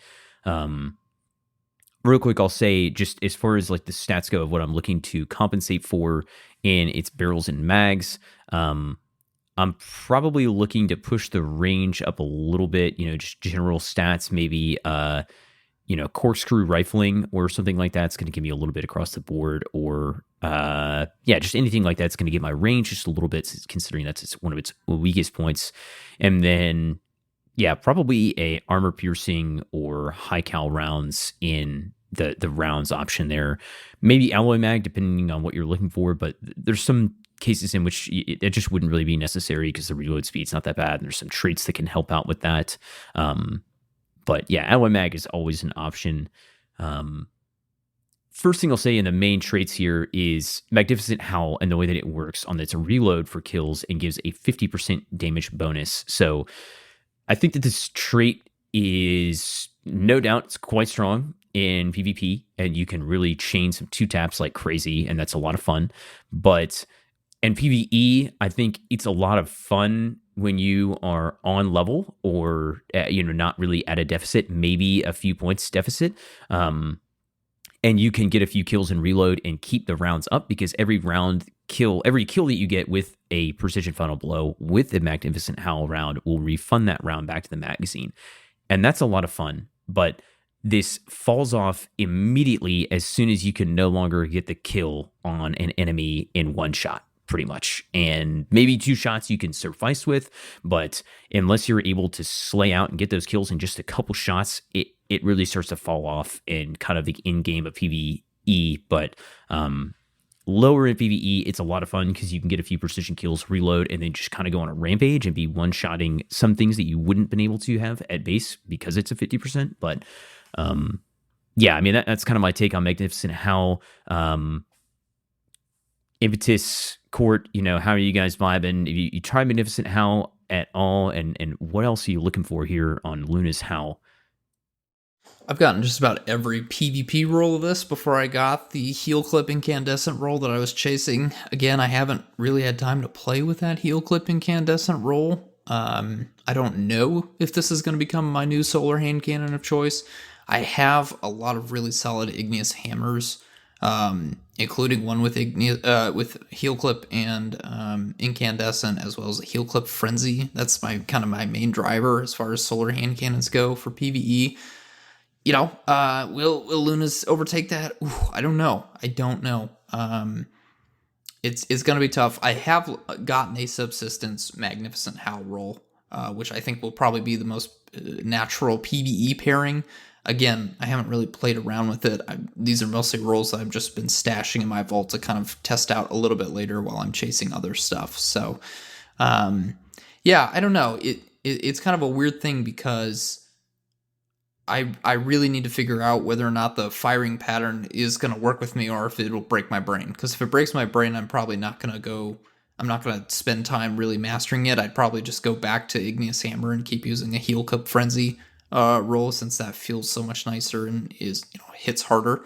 But I can't deny that there's a lot of appeal here. I think the appeal is probably more on the PvP side than anything, but I will always chase stuff with solid solar synergy, especially when that solar synergy is in two separate columns, as it is with Heal Clip and Incandescent. So I can certainly see the appeal there. Magnificent Howl seems like it's a very interesting weapon, but yeah, I just haven't personally played with it, but I have the rolls that I want. Court, how about you? I'm still chasing the heal clip and incandescent roll as well. I do have a heal clip Magnificent Howl roll, which does synergize. It's a nice little synergy because obviously at the end of the magazine you're going to reload, so you're going to get that heal clip cure for yourself and nearby combatants. But, and I mentioned this during the Midnight Coup section, its reload is, for me anyway, personally, it's really slow. So if you don't get a flared mag will, if you don't get like alloy mag for the end of the magazine to boost that reload time, I just think it's just a little bit too slow compared to other options. Now, hunters can play into that. They can get various options to kind of boost that up, but at base, the reload time is 2.49 seconds from just reloading. And man, that's just such a slow reload, especially when you are trying to synergize with something like Heal Clip. Subsistence and Magnificent Howl is obviously the go-to if you want to play into that. But if you can't get that, you have something that you have to reload, then your option is to do something like On Your Mark, which is the solar aspect. At one stack, you get 20 reload, plus 20 reload and a 0.93 reload duration multiplier, and that goes up to times 3, and you get plus 60 reload speed and the same reload duration multiplier, plus 60 handling as well. So you're maximizing out the handling and reload without any perks playing into play. So that brings it down to 1.7 seconds. If you're in Well of Radiance, or your Warlock friend is got your Lunafactions on, that'll help as well. That'll bring it down to 1.65 seconds, again without any additional perks on top of that. Or Rally Barricade. If you've got a friendly Titan, just dropping their Rally Barricade to give you that plus 30 stability, plus 100 reload speed, and the 0.9 reload duration multiplier. So that brings it down to 1.65. But that's very specific. A Lunafaction Warlock or a Titan Barricade, you might not always have that, but you do have the option to pair with the solar aspect On Your Mark. So I've been using a lot of Gunpowder Gamble. I haven't got On Your Mark because I've got the other aspect on, but I might need to swap back to it just to really play into the strengths that Luna's Howl has when you've got Heal Clip, when you have to kind of reload to get that synergy. But at the moment, I'm not chasing it, really. I'm happy with the role that I did get, which was Heal Clip and Mag Howl. But for now, Zauli's Bane, which I lucked out on the Harrowed version, the Adept version, I did get the Explosive Payload and Incandescent version for that. So that's my kind of go-to explosive hand cannon, like a mini Sunshot. And again, that's got a slow reload time as well, but I do think I've got some magazine perks on top of that. All right. Any last comments about Luna's Howl? I mean, it's a lot of fun right now with the seasonal artifact and like Flint Striker and the explosions and all that. I've been using that with Magnificent Howl, and that's a lot of fun. My fear is that it's going to lose a lot of that once the artifact changes over. We go to a new season. It's still going to be fine. And I think that there's some people that will love it just because of its divisive recoil pattern, even though it's so easy to control. There were some people off. I think some people out there will still hold on to something like a heel clip incandescent roll because they favor the recoil pattern so much. And it's still a fine hand cannon. And in PvP, no doubt, it's there's a lot of options, and it can be a menace in PvP, which I think it's more catered towards that in the first place, right? It was supposed to be the PvP pinnacle original, and I've seen some mixed responses, but generally I'm seeing a lot of good, a lot of favorable looks for Luna's Howl as far as the PvP scene goes, which I still need to test out myself, which, of course, of all the weapons I'm grinding, I'm focused on Mountaintop, and I get the slide shot, magnificent Howl, high cal rounds, range, masterwork, everything on the Luna's Howl. And so now I'm like, well, I'm obligated to go use it. I can't just get the god roll and then just sit there and look at it. I've got a responsibility to put this thing to use, right? We'll see. I'll keep you guys posted on that. Absolutely. Well, something that that we'll be using, but maybe not specifically this version, it is Forbearance. I'm going to be honest to all our listeners, probably going to be very quick with this one. I don't have much else to comment here. It's fairly easy when it comes to the stats and the perks, because we've already covered this. But yes, Forbearance, it's the Arc Waveframe Special Grenade Launcher. It's 140. It's not 140 RPM. It's 72. So the grenade launcher waveframe, projectiles release a wave of energy when they contact the ground, and we're going to pair this with Undercurrent, which is from the Nightfall, and Harsh Language, which is the Field Forged World Drop. So Forbearance versus Undercurrent versus Harsh Language. So very easy here. Velocity, it's got the highest with Undercurrent. It's got the highest stability, not that that really matters. It's got the highest handling by 1 over Undercurrent, and it's got the highest reload by 2 over Undercurrent.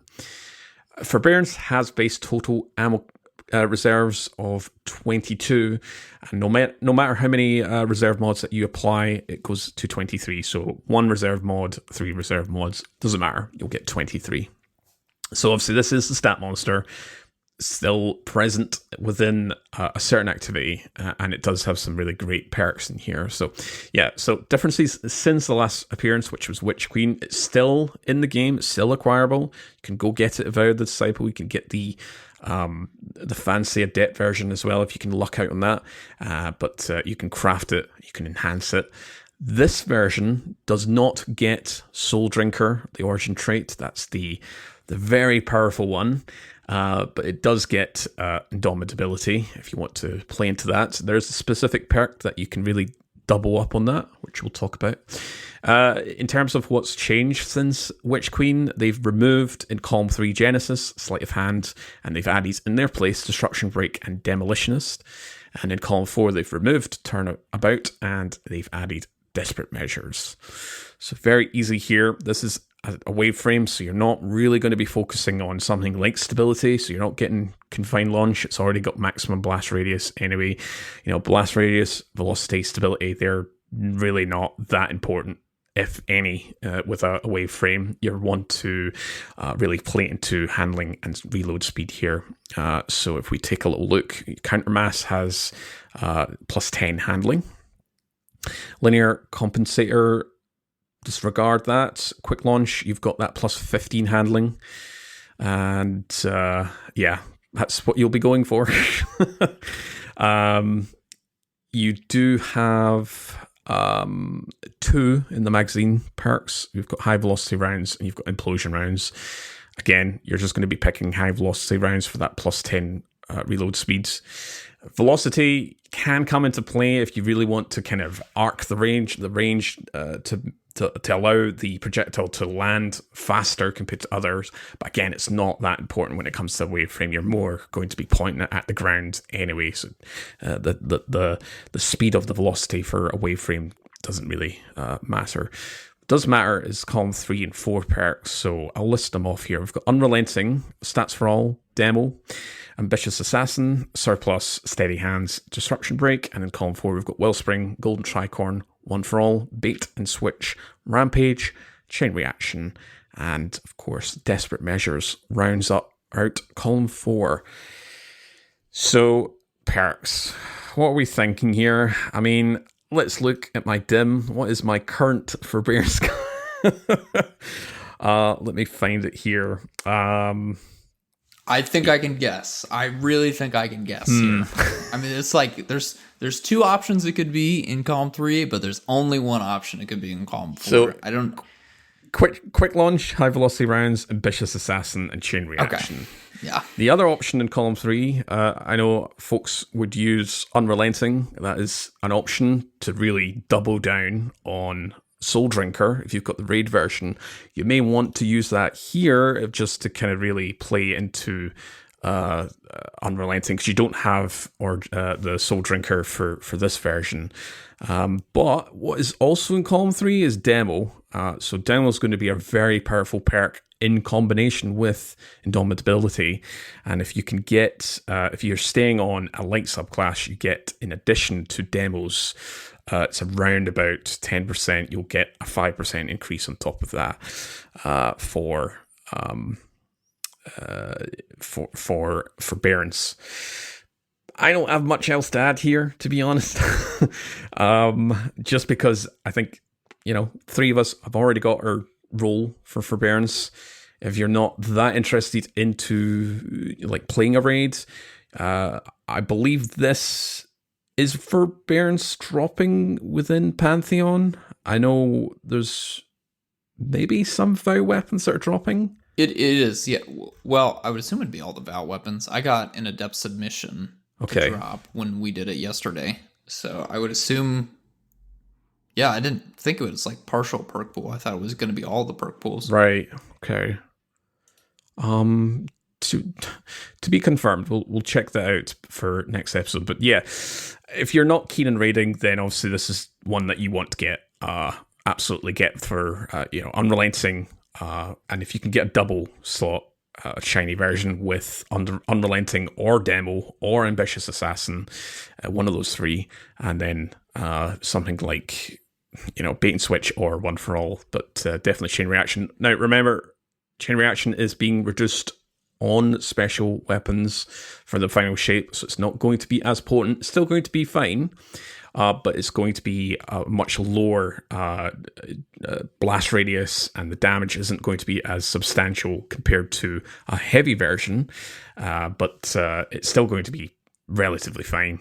I think we're still going to bring this into something like Onslaught, and maybe for the earlier rounds in Legend, but definitely for the normal version, you can just bring in Forbearance and just go completely mad with the wave frame action. But yeah, for us, if you've already got Forbearance, I really would not focus on getting this. Saint, you got any other comments here?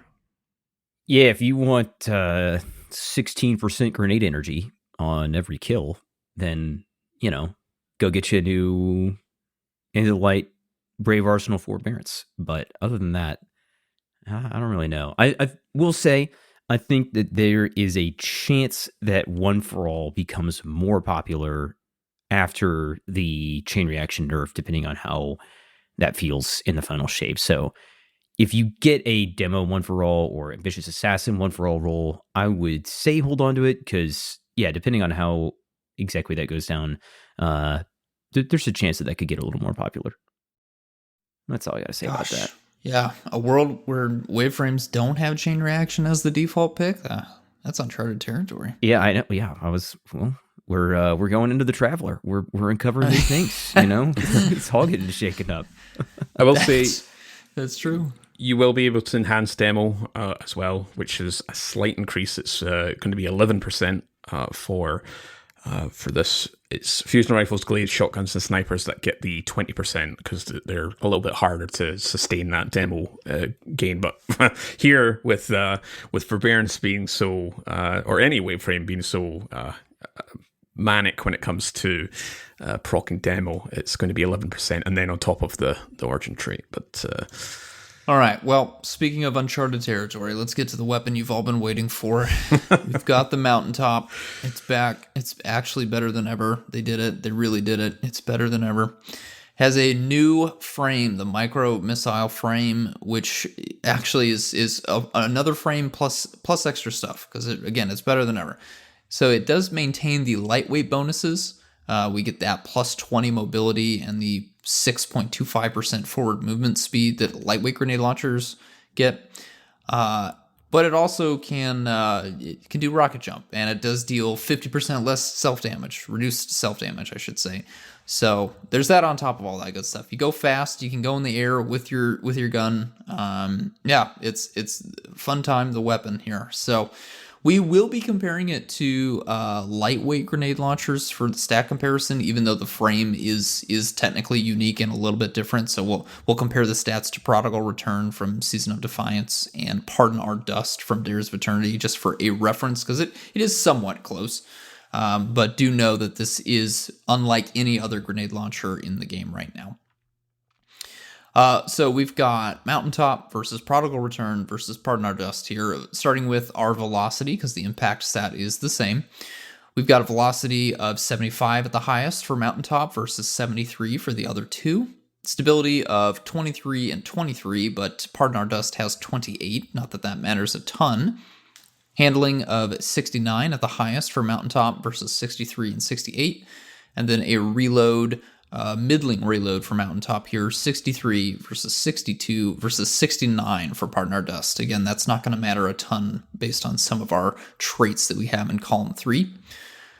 Little reserve information here at base. The total ammo reserves is 22. Any combination of reserve mods gets you up to 23, so you only need one reserve mod to make an increase, and you're only getting one extra shot. Honestly, I don't think we need to really sell you on whether or not you should go grab this gun. It's probably the most iconic, most infamous legendary weapon we've ever had in Destiny 2, and it has the perk pool of all perk pools. But before we get into columns 3 and 4, we do need to talk about the blast radius stat. It is a bit different on Mountaintop, and again, this is actually another unique thing here. So this gun was retooled in a way where the lower your blast radius stat is, the more damage this weapon does, which is not normally how we think about things, but this is going to affect how we actually approach our column 1 and 2 traits here. So believe it or not, implosion rounds, and I'm going to jump to column 2 here, implosion rounds does more total damage than spike grenades. And if you go over to column 1 and you select the hard launch and then add in either implosion or spikes, you get the best possible damage buff, which ends up being about 12.7%. Weirdly enough, because of how this gun is tooled, if Mountaintop rolled disorienting grenades, which it does not, but if it did, that would have also given it an even bigger damage buff of 28.5%. And those numbers are coming to us from Mossy Max. Shout out Mossy Max for doing that work there. He's got a very fantastic graph over on his Twitter account, actually showing the breakdown here as the blast radius stat increases, the various damage combinations go down here. So the actual best damage combination that you should be going for would be implosion rounds plus hard launch, or hard launch plus spike grenades. That's the actual optimal damage output here, which we don't normally, it's not really something that we we kind of talk about here. Implosion rounds is kind of something that we've poo-pooed on for a while here, but yeah, implosions is great, actually. It's top tier, along with spike grenades. Sticky grenades is one of those things where I think there's very specific use cases for this. I know that a lot of speedrunners would use the original version of Mountaintop for the sticky grenades to bypass certain mechanics or to help function as an additional player, in using that delayed explosion to trigger effects while they were off doing something else. So that's a very niche recommendation. I don't think I really need to bring up sticky grenades to the vast majority of our listeners, but yeah, basically spike and implosion are what you should be going for. Don't go for high velocity rounds, and sticky grenades, if you're going for that, you probably know why you're going for that or have a pretty good reason. And then we do a hard launch there for our column 1. All right, let's get into columns 3 and 4. Column 3, probably the greatest column 3 ever. It's going to be really hard. I mean, well, auto-loading holsters in there, and I think for the vast majority of people that will be the number one pick, but there are some incredible other options here. We've got Ambitious Assassin, you've got Demolitionist, you've got Lead from Gold. Slick Draw is one of the funny ones where, you do get that massive decrease to your target acquisition, but this is a grenade launcher. We don't really worry about our target acquisition too much, and especially with that micro missile frame where the shot is going in a straight line, you don't really need to worry about your auto aim cone size a whole lot when it's an explosive projectile. So you're just getting a straight up passive 100 handling from Slick Draw, and the drawback of Slick Draw isn't really present on this weapon. So again, Slick Draw, great option on this gun just because of the nature of the weapon, and then we have Overflow as well. So just an absolute murderer's row of outstanding options here. But again, I think auto-loading holster for that ease of use is going to be so nice. You take it out, you fire your shot, you stow the weapon, get some kills with something else. Your gun reloads in your back pocket, take it out, fire the shot again. You do you. So that is what I have been going for. I think Court and Saint have probably also been chasing an auto-loading role of some variant on Mountaintop, and that's certainly what a lot of other people are going for. I think that is the number one pick, but do not be discouraged if you get any of these other roles. There are viable reasons, again, for swap speeds and stuff. If you're trying to go for a really optimal damage rotation, maybe there's a world with Slick Draw if you can get reload taken care of in some other way. Warlocks with like the Rain of Fire boots, or trying to think of what Threat of Ascent on Strand. You can also get a reload taken care of there. Like there are other strategies where Slick Draw and that 100 handling passive is just going to matter. But I think you will probably need to do your research and figure out why you'd be wanting to go for something other than auto-loading holster. Lead from Gold is going to be great in like a GM scenario where, you're picking up your heavy brick and you're also getting ammo for this weapon as well. That can be really nice. Demo in Column 3 plus Indomitability, the same reason we recommended that for Forbearance, is going to be really solid as well for grenade builds. And then you've got Ambitious Assassin and Overflow, which if you wanted to use your Mountaintop for more of an ad clear option, could definitely yield some high dividends there. The only perk I haven't recommended is Impulse Amplifier in Column 3. I just don't think the benefits that it offers are going to outmatch anything else. You want that reload speed increase. Well, we've got auto loading holster to just give you a passive reload, and then you've got Overflow and Ambitious Assassin, which give you more for your reload. Then you got Demo, which can give you an auto reload when you throw your grenade, and then also give you gains. And Lead from Gold is also giving you certain kinds of gains with your reload. So probably don't go Impulse Amplifier, but everything else in that column can have a use case if you know how to use or take advantage of those for certain things. Moving on to column 4, kind of the same situation. You've got some really, really great damage traits here for various functions. Rampage is basically our impulse amplifier trait here. It's not really necessary. What it brings to the table can be matched by everything else here, or for the most case, outmatched. We've got Vorpal Weapon for boss damage. You've got Adrenaline Junkie, so you could run a demo Adrenaline Junkie for a grenade build here. That's there's synergy there. If that is what you're wanting, go for it. I think that probably works more in an ad clear environment if that's how you want to use your Mountaintop. You've got One for All. Very easy to proc One for All with explosive weapons. I think that's a very viable perk, again, for ad clear.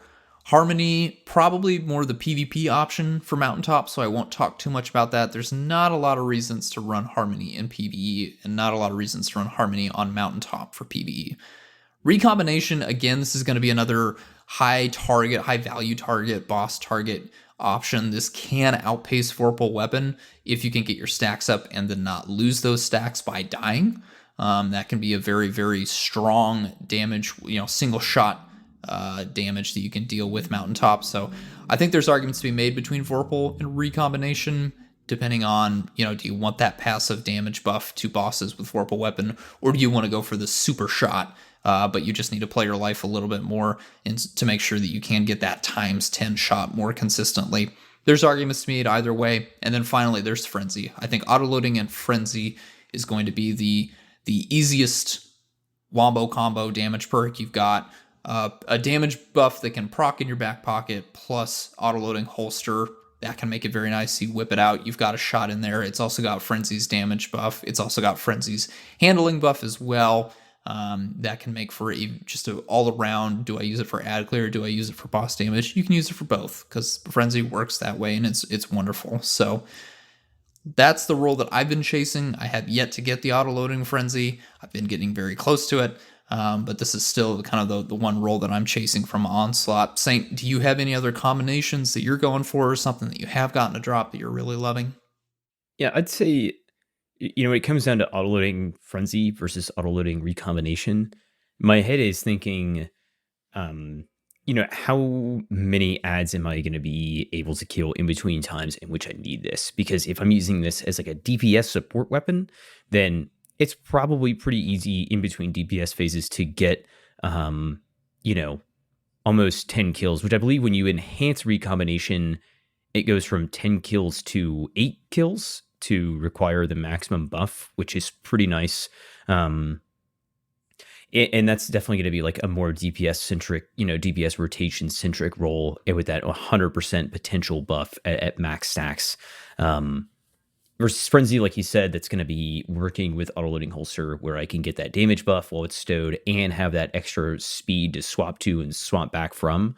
And I think that, if I'm looking to kind of like spam this weapon more, or not necessarily using it as a DPS weapon, but just use it more in general, I'm probably going Lead from Gold Frenzy, or maybe something like Ambitious Assassin and One for All, just to get a really high damage buff there and to get a lot of damage down range. But I'm only super interested in Lead from Gold if I'm going to be using in double special, right? If I've got like maybe a rocket sidearm in my other slot or something like that, or I'm going to be trying to spam this weapon. If I'm using it more for just champ damage, mini boss damage, all that stuff, it's got to be autoloading holster. It's got to be Recombination. And then Frenzy is kind of like the safer bet. Another thing I'll say about Frenzies in versus Recombination is kind of the same idea of going autoloading holster versus Envious Assassin on some of the other weapons like Edge Transit is, if let's say you're in a high tier Pantheon a few weeks from now and you get your Envious Assassin all the way up, and then right before DPS phase at, whatever boss it is, you just get smacked by a grenade and you die because you're at a negative 20 power. All of a sudden, Envious Assassin is like worthless for the damage phase you're about to go into. Versus autoloading holster is like this safe bet, not as high burst DPS, but you can work it into rotation, and it doesn't matter if you die right before damage phase start. You're still going to get that full benefit there. Court, how about you, man? What are you feeling? Well, I have the 6 out of 5 if you want to count the masterwork, and I think it's important to highlight now is if you do get a blast radius masterwork, I know we don't tend to talk about masterworks in our kind of recent episodes, but if you get a blast radius masterwork, do not improve it, don't upgrade it. If you've managed to get hard launch, you've got implosion rounds, you've got auto loading holster, and then a combination of either Vorpal or Recombination or Frenzy, but you get that blast radius, don't touch it. Very appetizing to do it, to get that nice gold border. But if it's at 5 blast radius, I think it normally drops between 3 to 5 or something like that. Don't touch it, because it is a plus 10 when you do increase up to its max, and then that does impact with the damage, let's say, ratio with what Impetus was talking about earlier on in terms of lower blast radius equals better damage.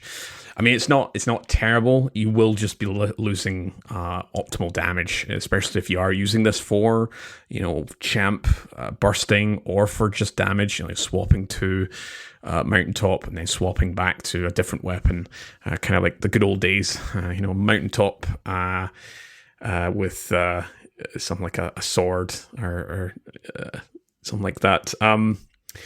But for me, I have lucked out. I've managed to get not a shiny, but I did get the hard launch implosion, ALH recombo, and I got handling masterwork, and that's the one that you want.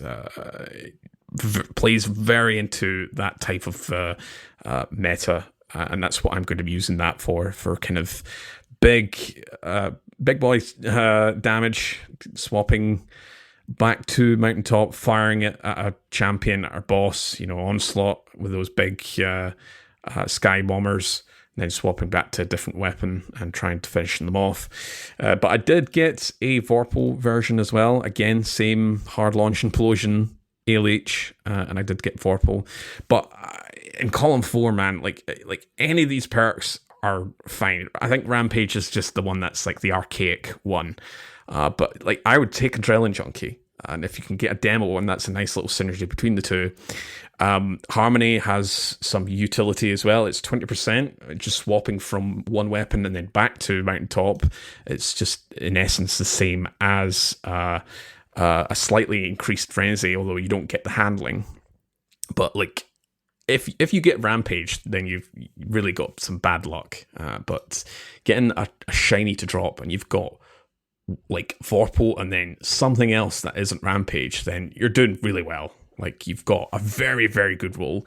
I think it's very important. Like, we're talking like quite, at the top level, we're talking like between very optimal to you're not doing as much damage, but you're still going to be doing a lot of damage if you get spike grenades, if you get a massive work at blast radius. It's not too of a detriment if you do kind of luck out with the damage perks, but not with the magazine and the launcher barrel perks. But no, I absolutely agree. I think in terms of the feeling for Mountaintop, ALH with recombination or Frenzy or Vorpal, and you're doing really well. Yeah. Very fun weapon as well. Yeah, you can just Yes. toss yourself around. It's great. Yeah, I'm just looking at the perks, and like even in column 3, like Impulse Amplifier and Slick Draw are the weakest there, and I'm not really a big fan of Ambitious Assassin here.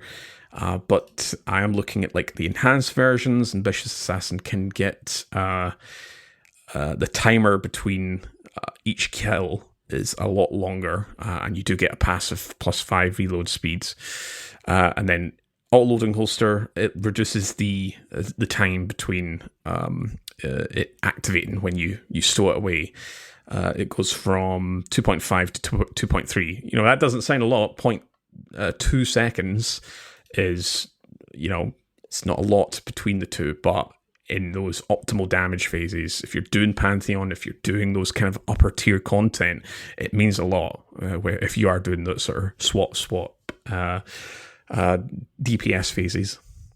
Yeah, every quarter of a second counts sometimes. Mm-hmm. All right, Saint, we have our final weapon, and it is a heavy. Yeah, last one we'll wrap up with is the Hammerhead. Void Adaptive Frame Machine Gun, 450 RPM. This thing also has some really tough competition. Just like Midnight Coup, it's Void Machine Guns is a tough pool. Going all the way back to Vaulted Glass, and then more recently we'll be comparing it with Commemoration from Deep Stone Crypt and Song at Your Ute from Crota's End, which that one's arc, but again, both craftable and enhanceable, so really comparable here. When we start breaking down the stats on Hammerhead versus Commemoration and Song, it's pretty tight here. We're starting off with 60 range, which is 2 points above Commemoration, 60 stability, which is 5 above Commemoration, again at highest. Handling is the lowest at 50, with Song all the way up at 59, and then reload speed is 60, which is 10 higher than its competitors, and recoil direction of 75 versus 80 in its competitors. Again, playing on controller with this thing a little bit, I didn't really find the recoil to be very bad at all, especially if you're bursting with this. Unless you're just holding down the trigger and spamming, it's not going to really make too much of a difference. A couple of the things that we really want to highlight here are its mag size and total ammo reserves, which are key for just machine guns in general. So base mag is 59, which is tied with Commemoration. And whenever you add on Appended, that's going to put you up to 68. Extended is going to put you up to 73, so backup mag.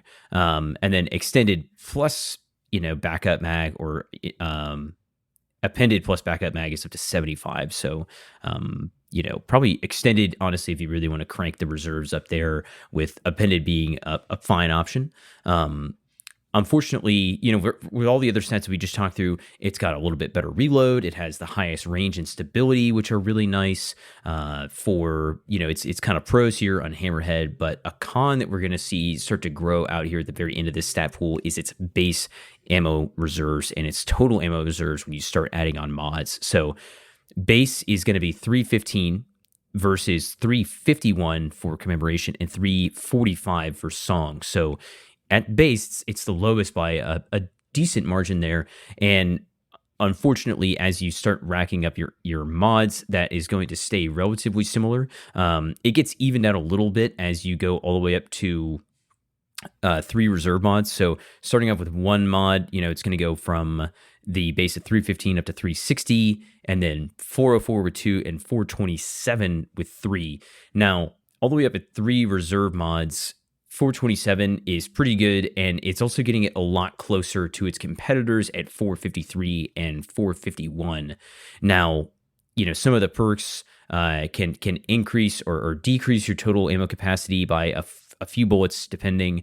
But generally speaking, it's fighting an uphill battle here. And yeah, starting off with 315 versus 350 is not great. Getting up to the end of triple reserve mods of 320 or 427 versus 453 is not that bad. But I think something else you got to keep in mind is that can also impact the amount of ammo that you're able to pick up from bricks off the ground.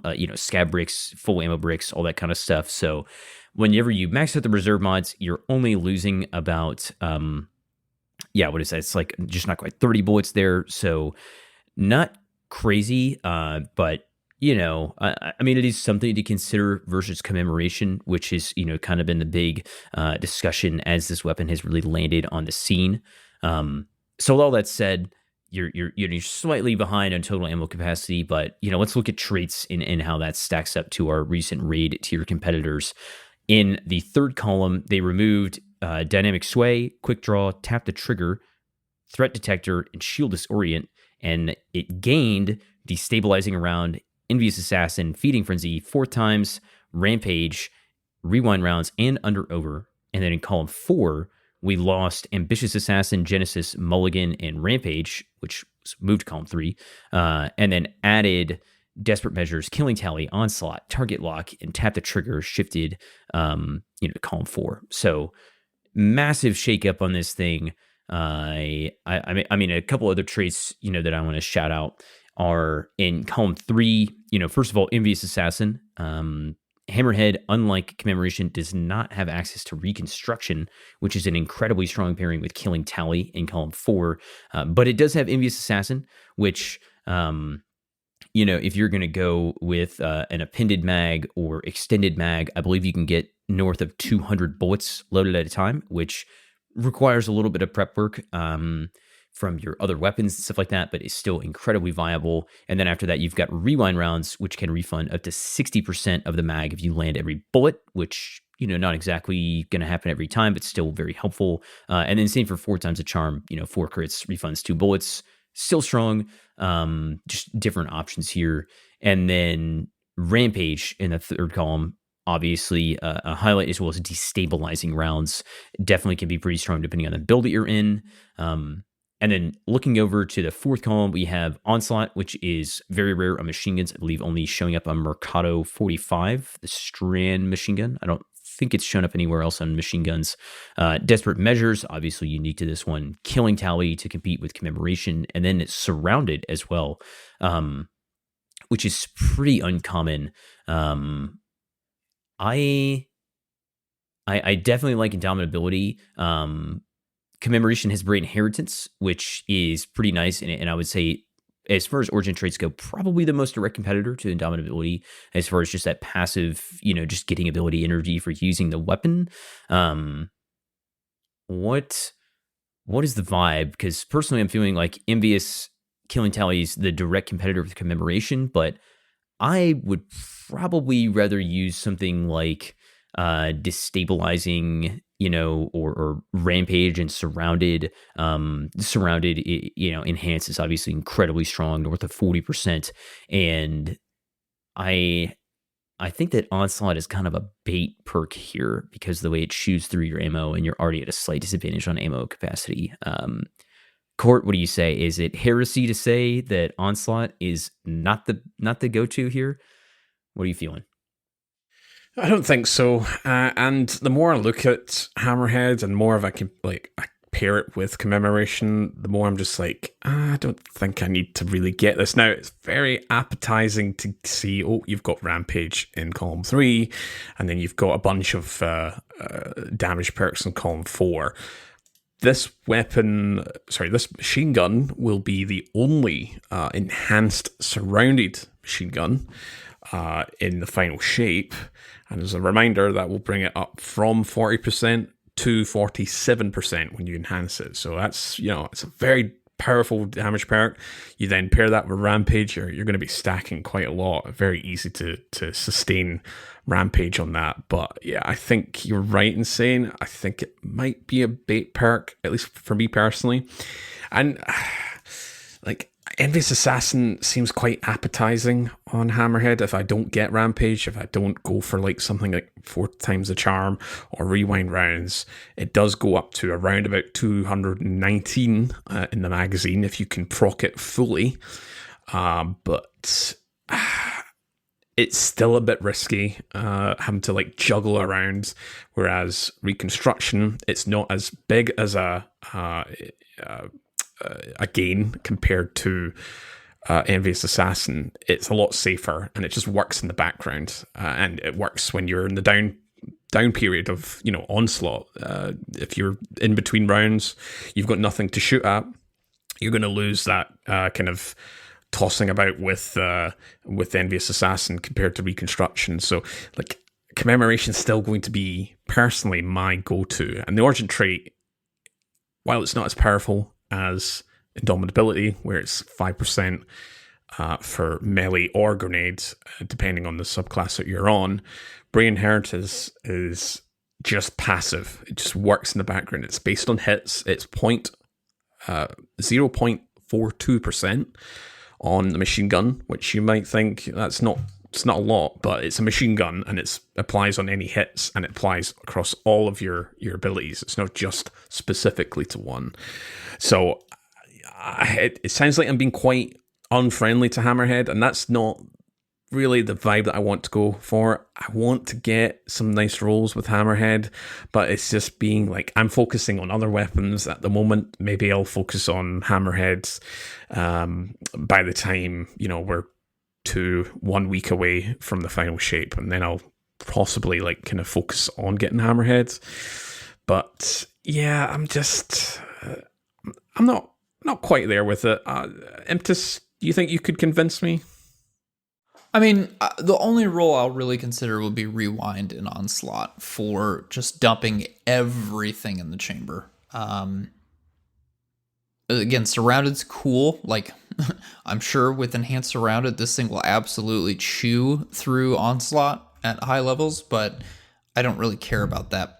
I don't care about Onslaught at that point because Final Shape will be out and I'll have other things to go play. But yeah, I mean, the cool thing here is that Rewind and Killing Tally do actually synergize quite well. Rewind does not count as a reload that would hurt Killing Tally, so you can max Killing Tally times 3 and then proc Rewind several times, or the maximum amount of times that you could, and it won't take away stacks. So there is synergy there, but there's also just nice synergy with Onslaught that you can just keep firing at that times 3, run out of bullets, or if you do have some bullets left and Rewind goes down and then fades out, you'll have hopefully Onslaught times 3, which will be providing 35 reload speed, and you'll be sitting at, again, with just Onslaught here, not even taking into account our column 2 options, 95 reload speed, which, granted, on a machine gun, it's still 4 seconds to reload, but it's fast for a machine gun. So you're getting a little bit of help to the reload speed, but that's it. That's the only role I'm considering at this point. I'm sharding everything else. I have been sharding everything else. The Rampage Onslaught role did seem appealing to me at the start when Onslaught first came out, but now I'm really more interested in Rewind and Onslaught. And if I get it to drop, I'll try it out. I'll let you know. Yeah, I feel like Onslaught, Despite how fun it is on a weapon where you're much more concerned with the ammo economy, it's just dangerous, and you could just chew through your reserves so quick versus on something like Breakneck or Rasarago, where it doesn't matter. It's just prime time. It's just DPS. There's no downside of expending your ammo too quickly or anything like that. Yeah, I think you're on the money there, Saint. There's tough competition, man. Void machine guns, there's a lot of great options. I'm kind of worried for corrective measure when that gets refreshed in Vault of Glass, because it's going to have some very steep competition. Yeah, one thing corrective measure has that neither of these guys have is one for all, which, still incredibly strong. Is that trait. Enough, though? Yeah, Is that enough? I don't know. It's going to need a good origin trait too, and have one for all to be able to compete, right? Right. Well, that would bring us to the end of our episode here. Do you guys have anything else to add about these weapons? How are we feeling about the Brave Arsenal overall? Has it been what we needed? Are you feeling like this is really re-energized everything overall? Just looking at your own personal collections of weapons, has there been some additions that are really worthwhile that have come through the Onslaught activity? Well, I can finally stop using Fatebringer. Sure. So, yep. Yeah. Can't underestimate that. 100%. But no, jokes aside, yeah, absolutely. I think that there's some of these weapons where I look at it and I'm like, okay, I think it's specifically included to A, be an homage, but B, give access to archetypes of weapons that returning players from a long time that have been gone just do not have access to. So, those aren't like super appealing to me, but we're all coming from the standpoint of playing the hell out of this game for the past few years. So there's still, despite that, there's still plenty in here that has kept me grinding the hell out of Onslaught. And I'm like, I'm in finals week right now, and I'm still thinking about maybe I can just get in one more Onslaught run tonight, after I get all my assignments done, just one more run. So I think that's testament enough to the success of this loot.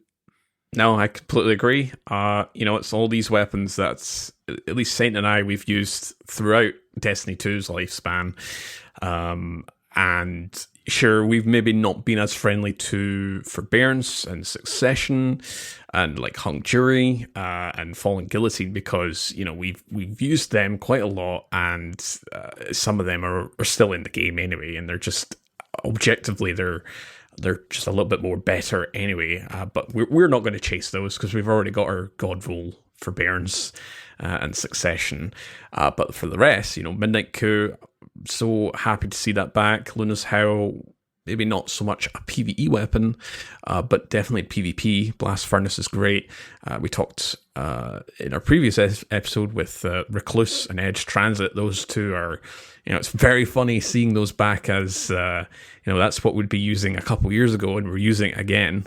SMG's maybe not as prominent as before, but those weapons are slapping. I just searched on my dim, see how many items from the Brave Arsenal that I have. Now, I should just point out, I'm hoarding these. I'm going to go through and really pick apart what do I want to keep. I currently, as of the recording of this episode, 73 of the Brave weapons, and they're spread around. I've got Midnight Coup, I've got 6 Midnight Coups, I've got a couple Blast Furnaces, I've got about 8 Recluses. I've Hammerheads, ironically, with me kind of not really vibing with it, I'm not interested. I actually have about 12 or 13. What? Just because I have a lot of varied roles. I've got 4th times the charm plus surrounded. I've got Envious Assassin plus surrounded, Envious Assassin plus killing talent, stuff like that. I'm going to go in and really pick them apart. I'm not going to keep all of them. It's just for what will I get, and then by the time okay, I've had my fun with Onslaught, this is where okay, I'll keep this role. But to answer your question, yeah, I love to see all these weapons return, and we'll be most likely getting some more in the near and the far future, it sounds like. Mm-hmm. Yeah, I mean, Edge Transit, I definitely have a legendary heavy grenade launcher going into the final shape. Like, I've got the heavy grenade launcher going into it, so that feels good. And then Mountaintop, again, I never got to, I didn't even unlock that before it was sunset. Now I get to play with an even better version of it. And then there's definitely the PvP stuff. Elsie's Rifle, I've locked down the 2 roles I was chasing. I'll probably, well, I have the roles for Luna's Howl. I'm still chasing Blast Furnace. Maybe I'll come back around on Midnight Coup. I don't know, but yeah. So it's exciting. It's always nice to have options. Is kind of how I approach things. As long as you aren't hoarding 10 different versions of a subpar Void Machine Gun. Okay then. Okay. Yeah. But yeah, exciting stuff and a nice little appetizer, I suppose, before the big expansion launch. Yeah, Indeed. and we still got more Pantheon in the coming weeks. We've got 0 Hour coming out. I believe this reset, as well as the new PvP maps. So still more to come here. Still more to come. Well, that will wrap it up for episode 103. Thank you so much for listening. We do also want to thank our audio engineer, Autodidactos, for his work behind the scenes, making us sound nice and professional through the episodes here. That will do it for us. I think we're still kind of waiting to see if there's any major news that drops in the coming week as to whether or not we'll have an episode a week from when this one will drop, or if it'll be maybe 2 weeks out. We're not quite sure. Let us know if you'd like an episode on Onslaught builds.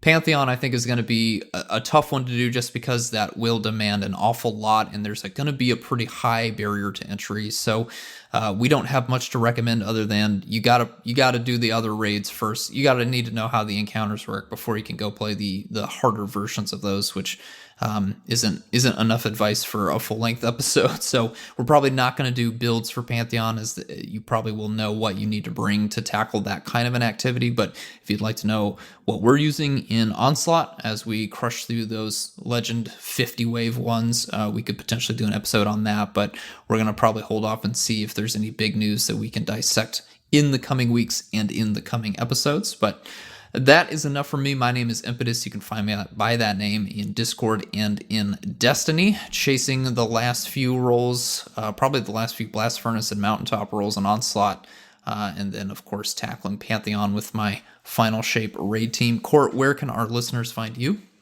Yeah, you can find me over on the various social websites as Court Projects. Same on Discord, and you can find me over on the Destiny spreadsheets link tree, amongst many other applications to boost and enhance your Destiny knowledge. We've talked about Mossy's content, a lot of great stuff from him and other folks over there, and you can also find me in-game, adding to my Hammerhead collection. Saint, where can we find you?